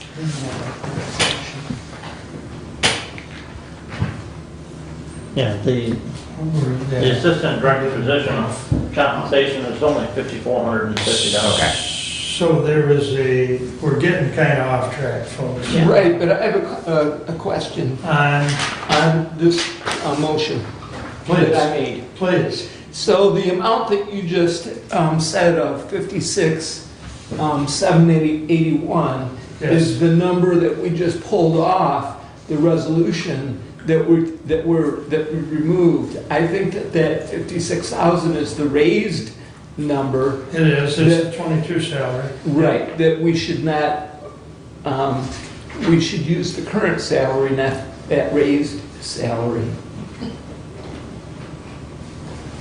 Because we pulled those We proposed pulled them, sales. but I don't think that number's in question, is it, Kathy? I would say, I don't believe those numbers are in question. I don't think those numbers are going to, I think you pulled them for other reasons than that number. Yes, we still plan on going with raises and that level for the electeds and the appointeds and their deputies. The reason we pulled it is it doesn't have to be a motion by this body before November 1st. We are looking at the 2022 year in our budget. That's the number we have in the budget at this point for the 2022 year.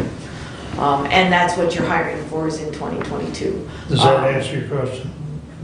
And I see I'm comfortable with I see no problem passing that motion and then following it up and including that figure in a resolution, Okay. in the combined resolution for all of those appointed and other department heads. Okay, is there any more discussion on the motion at hand?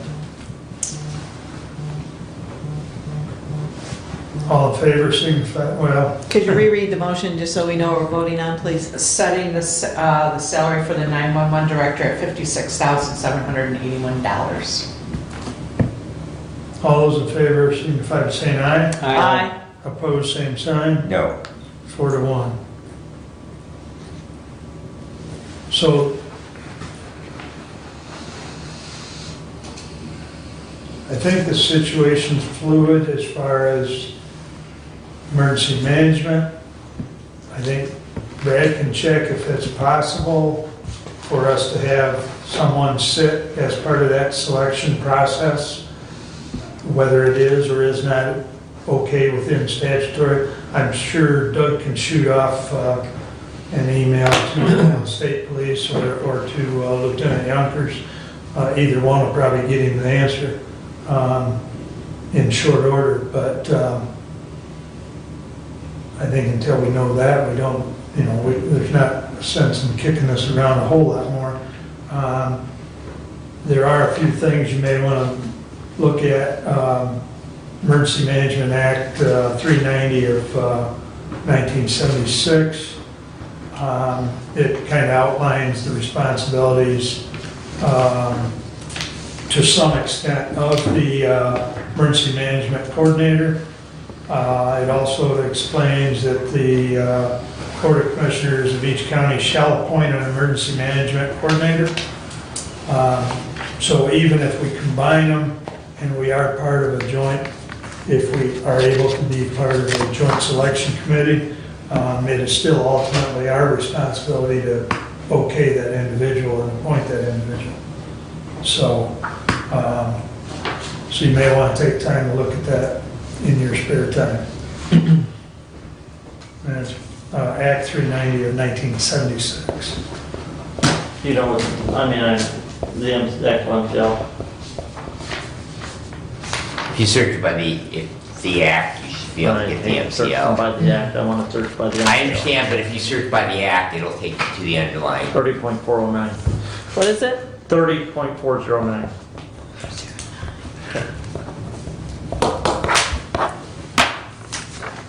Thank you, Dick. All right. You got anything else? Yes! Thank you. And I'm also mindful we have a meeting at 12:30. All right, so we did have a Public Safety Committee meeting scheduled for October 11th after our last meeting. It was canceled due to a response from the aggrieved party, so we did not get to hear that grievance. The 911 board met on October the 22nd. They did forward on that salary recommendation and an updated job description. Thank you for approving the job description. They also discussed if they do not have an individual in place by Doug's resignation on January the 7th, that the deputy director would be offered, if they were willing, to be the interim director and be paid at the salary for the director until such a time that they could hire an individual. And that would most likely be based on current deputy director was not interested in accepting that position. Hillsdale County Prevention Works Committee met on October 14th. That's our local substance use disorder coalition. Shannon Clevenger from Lifeways reported that her employer, Lifeways, was now going to be, as of October 1st, with the new state budget, the contractor for Hillsdale County substance use disorder treatment. And because of that, she could no longer serve as the chairperson of our local county substance use disorder coalition. And so because of that, I was selected as the new chair. So I will be chairing Hillsdale County Prevention Works for the coming year. We're going to be updating our operational documents for that body. One of the things that we don't allow for, we are subject to the Open Meetings Act, but we don't allow for virtual presentation or participation in our meetings in our current operating guidelines. So we are going to be adding that to be able to allow that. The other thing we don't have a provision for, to be in compliance with the open meeting, we don't have a provision for public comment. So we will also be adding a provision in our operating guidelines for public comment of that body. Chris Firestone, who currently works for McCullough Vargas, who was up until the end of September, the contractor for substance use disorder treatment in Hillsdale County. She was a coordinator for McCullough Vargas. She has accepted a position doing the same thing with Lifeway since they are now the contractor, and so she will be moving over to that position, or has actually transitioned over to that position as of last week. Fire Association met on October the 19th. Fire Academy will begin on January the 3rd. It will be at Hillsdale Township Fire Department or Station 4, as it has been in the past. That will meet 2 nights a week, and then there will be some Saturdays in that as well. So you want to make sure that your townships are aware of that, if they have anyone who is interested in becoming a trained What was that firefighter. starting date again? January the 3rd. That is a Monday. Also, the American Legion has completed and deployed their respite trailer for the use of all the fire departments in the county that actually has been used on several structure fires. So far, it is for both mass casualty incidents or structure fires within the county. They are providing water and sports drinks for the firefighters to rehydrate with, and then they are also having snacks for that. And trailer looks really, really nice. It's at the Legion. If you have not had a chance, it actually was the old air tank refill trailer that the Fire Association, and they gave it because they were no longer, they had purchased a new one. They gave it to the Legion for re-equipping, and the Legion paid about $3,800 to completely redo it, have it painted. Hillsdale GMC was very generous in helping them with getting that done. It looks very nice, and it's nice to have it out there. And also, it is my understanding from Corey Murray, who headed up that project to the Legion, that Calhoun County and Branch County Legions are now looking at doing similar projects in their counties. Just wanted to report on a significant road issue down in, it's actually on the border of Cambria and Woodbridge Township on Squawfield Road. There is a hump in the road that if you are going eastbound on Squawfield Road, if you hit it at the speed limit, you get a pretty good whoop. If you're going faster than the speed limit, depending on how much faster, you get airborne. And so that happens to be in my fire department's coverage area, and last year after our third rollover accident at that site, I actually, as township supervisor, went and attended a meeting of the road commission and said, hey, before we kill somebody, we really need to do something. That particular patient of the third incident, they were actually transported emergently from the scene to the nearest level 2 trauma center, which is Legion Hospital in Jackson, about a 45-minute ride by ambulance. About 2 months ago, we had another event where we flew a patient from the scene. And our representative from the road commission for Woodbridge Township was at the last Woodbridge Township meeting, and the fire chief again asked when we were going to do something. Did it require a fatal at that scene? A week ago Saturday, we had a 5th rollover, and this particular time it was a first responder en route to a call. Not from our department, from an adjoining department, an adjoining coverage area. They were en route to a call, hit it, rolled their pickup truck, full-size pickup truck. They were actually able to self-extricate to the back of the cab, but it crushed the cab down pretty doggone good. They were transported by ambulance, minor injuries. So if you happen to see a member of the road commission, you might just say something to them and say, hey, before we kill one of the citizens of our county, we really, really need to fix the road here. That's on Territorial Road? That is on Squawfield Road. Okay. It is east of Silver Creek, so it is between Silver Creek and Steenberg Roads. And it's the south side of the road or the eastbound lane. And the final item I have is Mark already hit on it, that we do have, Mark and I are going to be meeting with Tim Miner, who is the Emergency Management Coordinator for Emergent Health Partners, and Brian Walls, who is the South Central Michigan Vice President for Emergent Health Partners, and we will be meeting them to discuss a possible similar arrangement to what Branch County has. Branch County contracts with them for their emergency management services. So, and also we did get feedback from the health department. We'd asked them because they have an emergency management component. Although they are in a different Homeland Security region, they are in Region 5, we're in Region 1. We did approach them and ask them if they would be interested in possibly contracting with us, and they declined to further continue that discussion.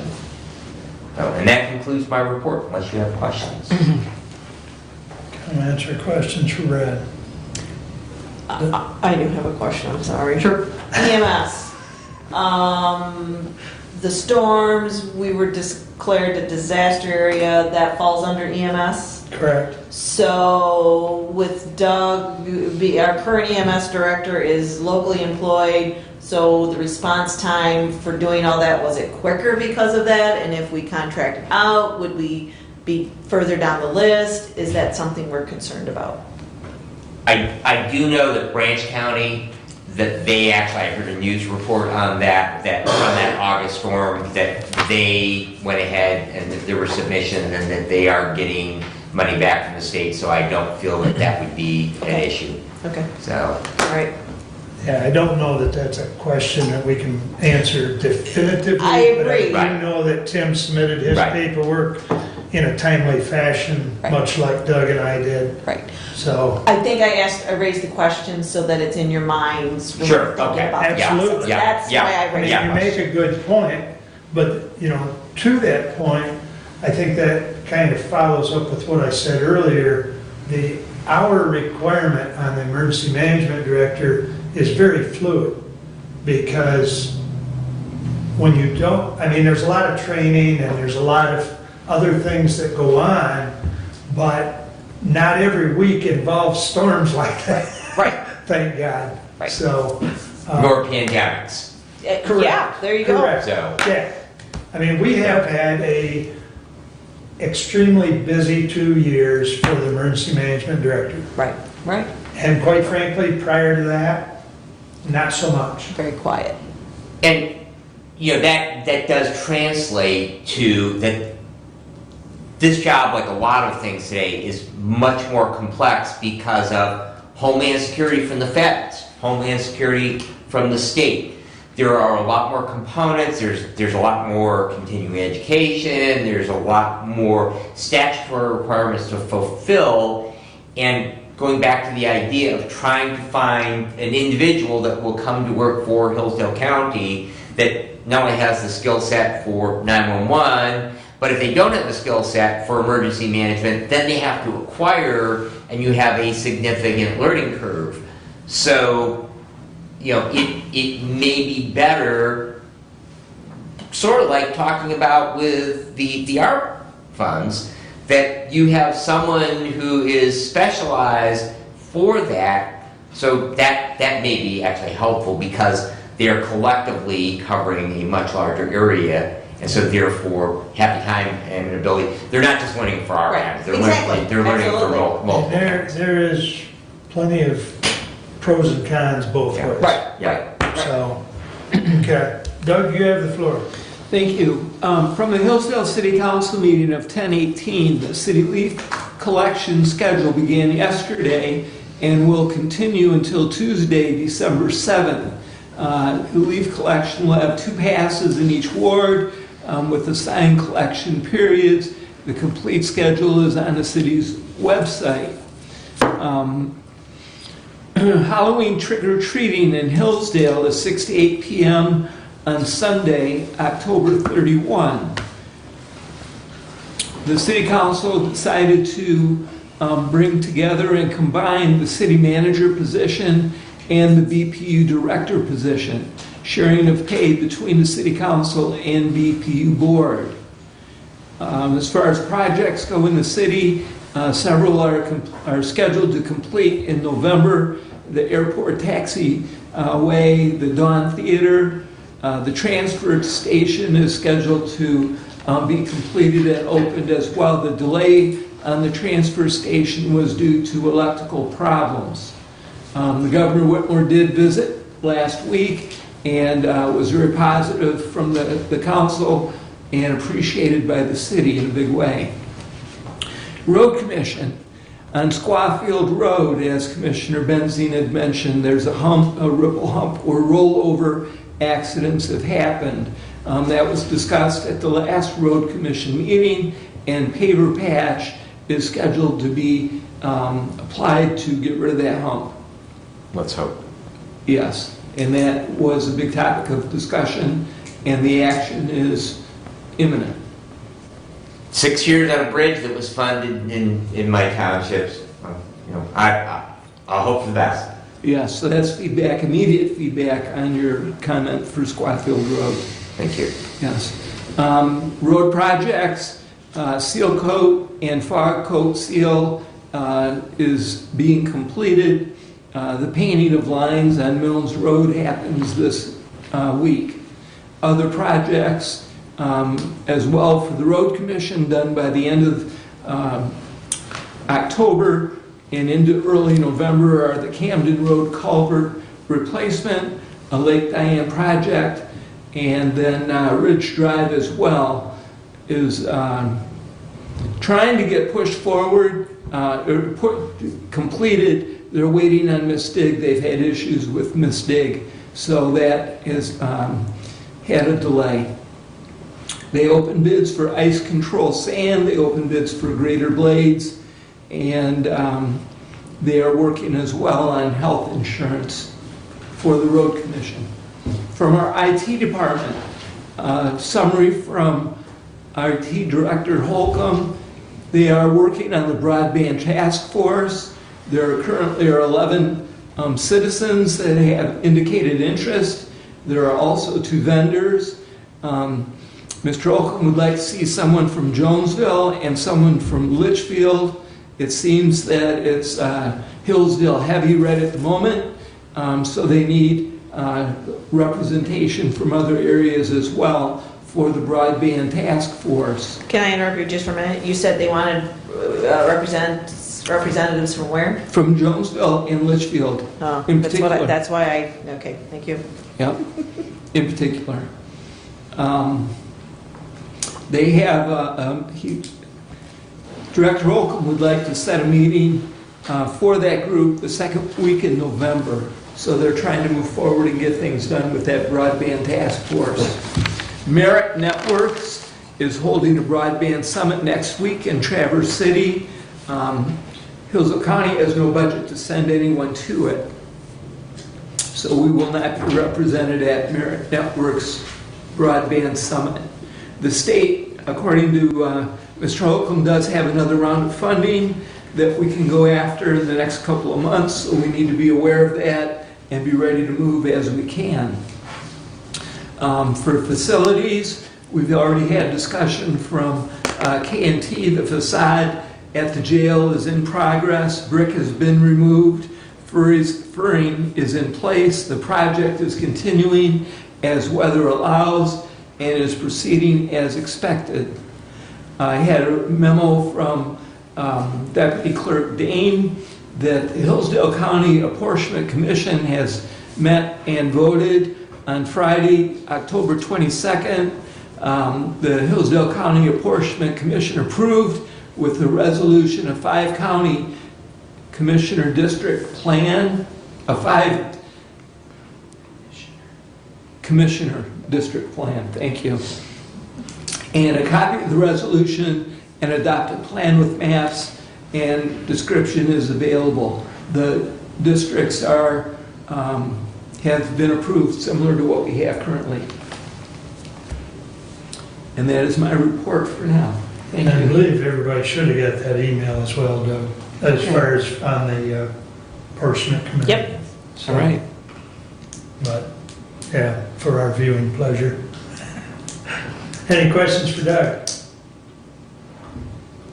All right. Question, the Merit Network. Did they want to go? Was there money not in their budget that they could go? Is it a travel expense? I'm a little confused by that. I don't have a firm answer. My thought is that it would be a nice summit for David to attend or staff, and that it was not part of the budget. This might have been a summit that has been presented and brought, prior to, they may not have had that planned. I don't know that, but I do think that he would like to attend if possible. Okay. He does not have budget. Okay.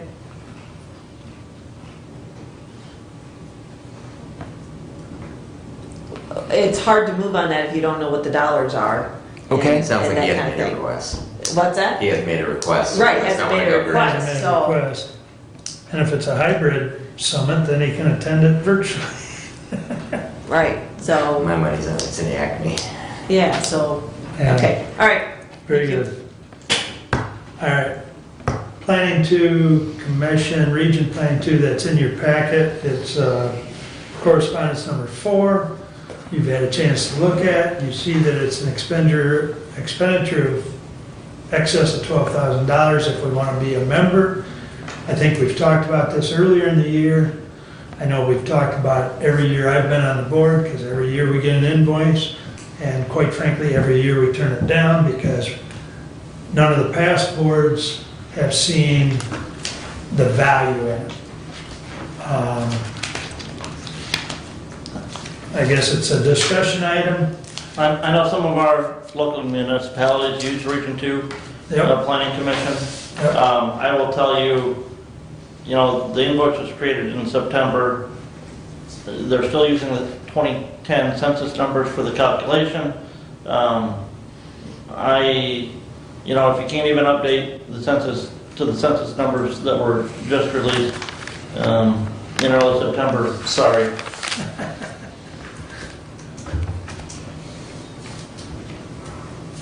And it's not in the budget. My only comment on that is Region 2 exists to increase the size of government, and anything I can do to shrink the size of government, I will do. And so by not supporting joining Region 2, I feel that I'm doing just one more thing to shrink the size of government. Well, with that said, I'll continue to move on, seeing how we're 10 after 12. I sent Terry's report to you rather than read it because it was pretty much a full page. So look in your email for Terry's update on medical care. Correspondence number 12, I had put in there, it was Melinda from medical care told me I could share it with you.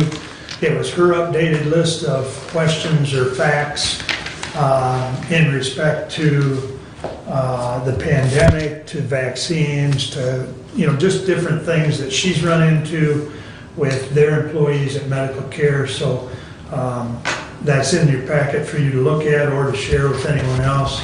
That she said that was the updated, most current information she could find last week.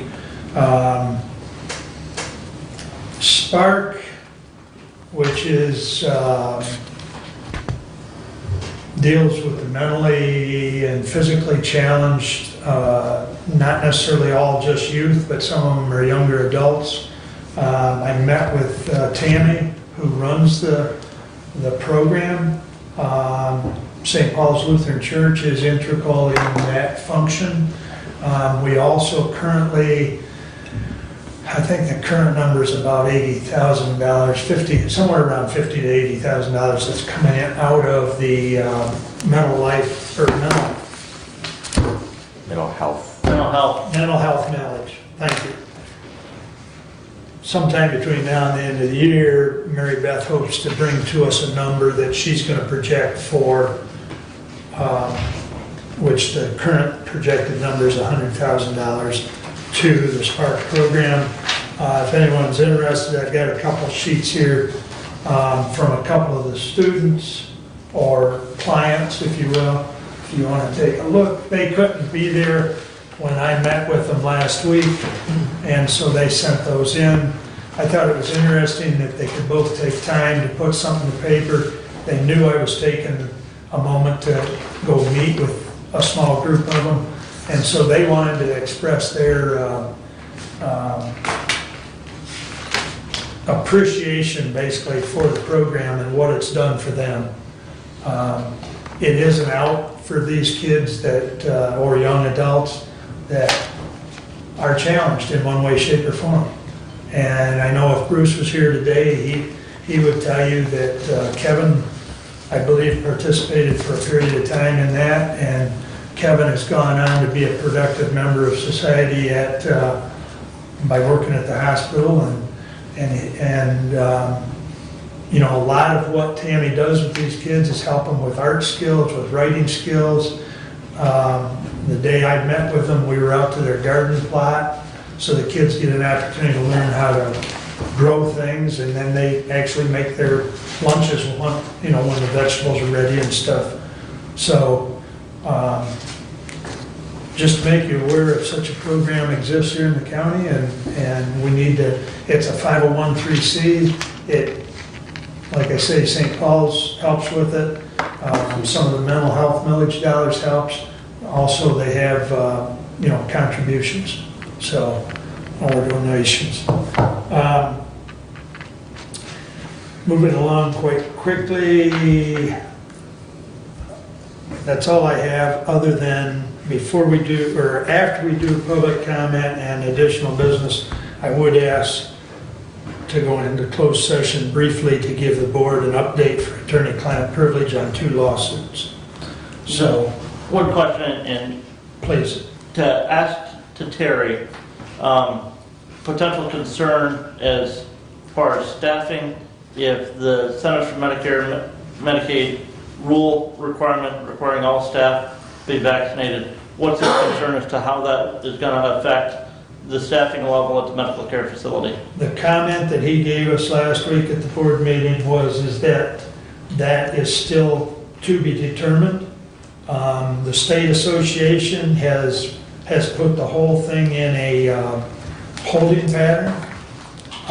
There is concern because he does feel they could lose probably 40 more employees. And I ask that because I've also heard numbers that the hospital is very concerned as to what'll happen there. And Head so, Start. Head Start's already pushing it forward as of, January? All staff have to be vaccinated? So the state association is keeping a close eye on that. Terry's concerned, but until we know for sure which way the state association's going to advise, because that's what he's waiting on. He's waiting more on what the attorneys from the state association is going to recommend. Because, the other thought on that all is, Brent, it's going to end up in the courts. It is, yeah. So, but until it gets resolved in the courts, what happens to our staffing at the medical care facility and caring for those who are there for service? Him and Melinda and a couple other members of staff are working on a contingency plan. And I guess that's the short answer to your question. Okay. And if I may, just one thing, because if we're going to go to closed session, if some of our public leaves here, members of the Townships Association, there's a Hillsdale County Association and Michigan Townships Association, and one of the big complaints that we hear at this body is about the road commission. The manager of the road commission is supposed to be at that next associational meeting of the Hillsdale chapter of the Michigan Townships Association. Great opportunity for those township representatives to go and have November 3rd. 3rd, I believe. 3rd. I don't know if I got it on my calendar, but yeah. Unfortunately, that conflicts with one of my villages, so. Yeah. Just don't go. I mean, to the village meeting, if you were there last month, they won't miss you. They moved their meeting and so then it conflicted with the township, so. But yeah. So with that said, let's jump to public comment and additional business. Tim, you had a comment? A couple of them. Okay. I'll be quick. That was one question I did have.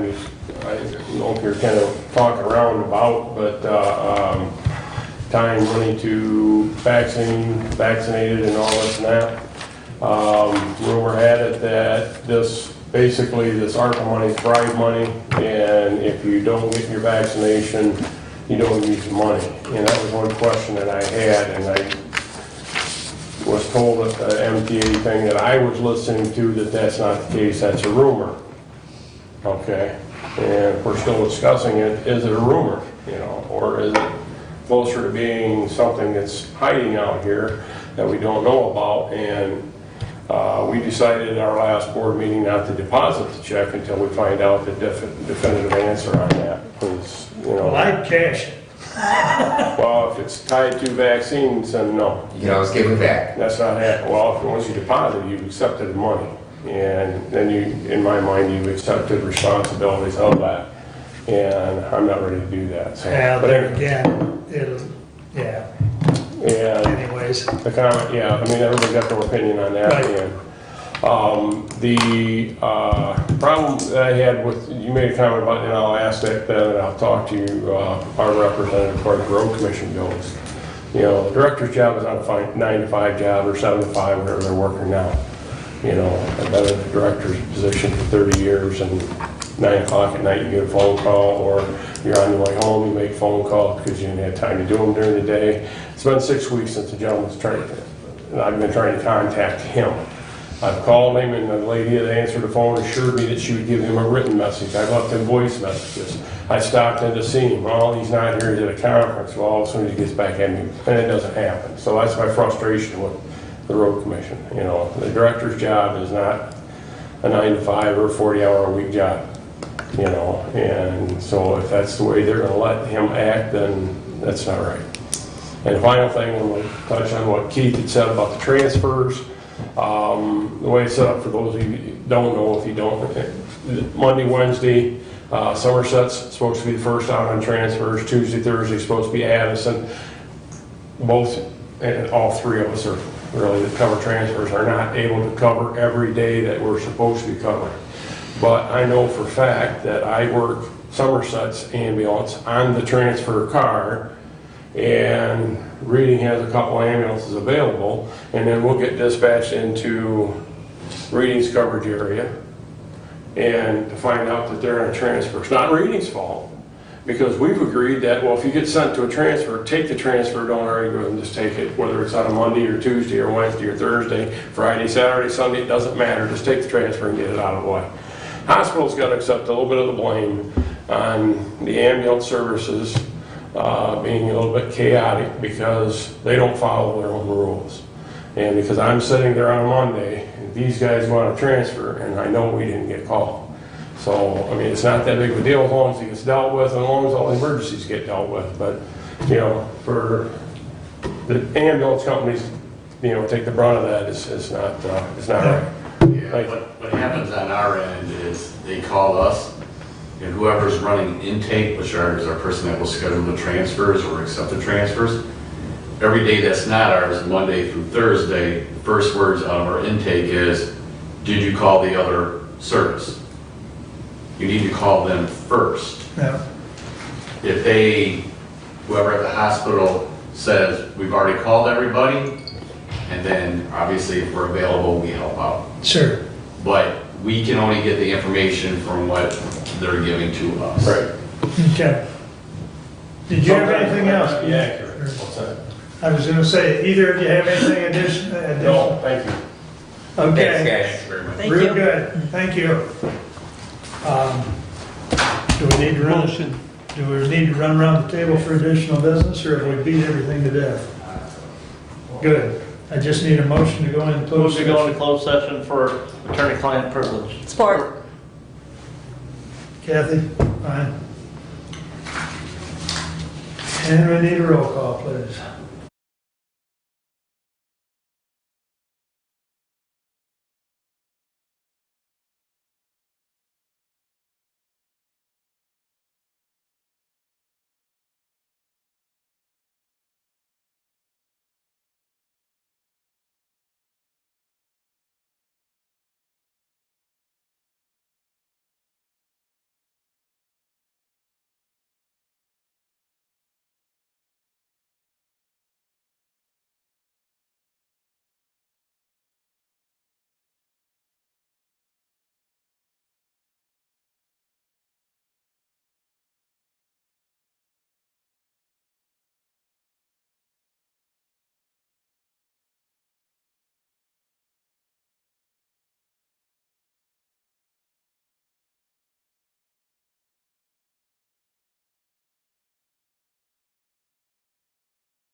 Back, we're done, adjourned.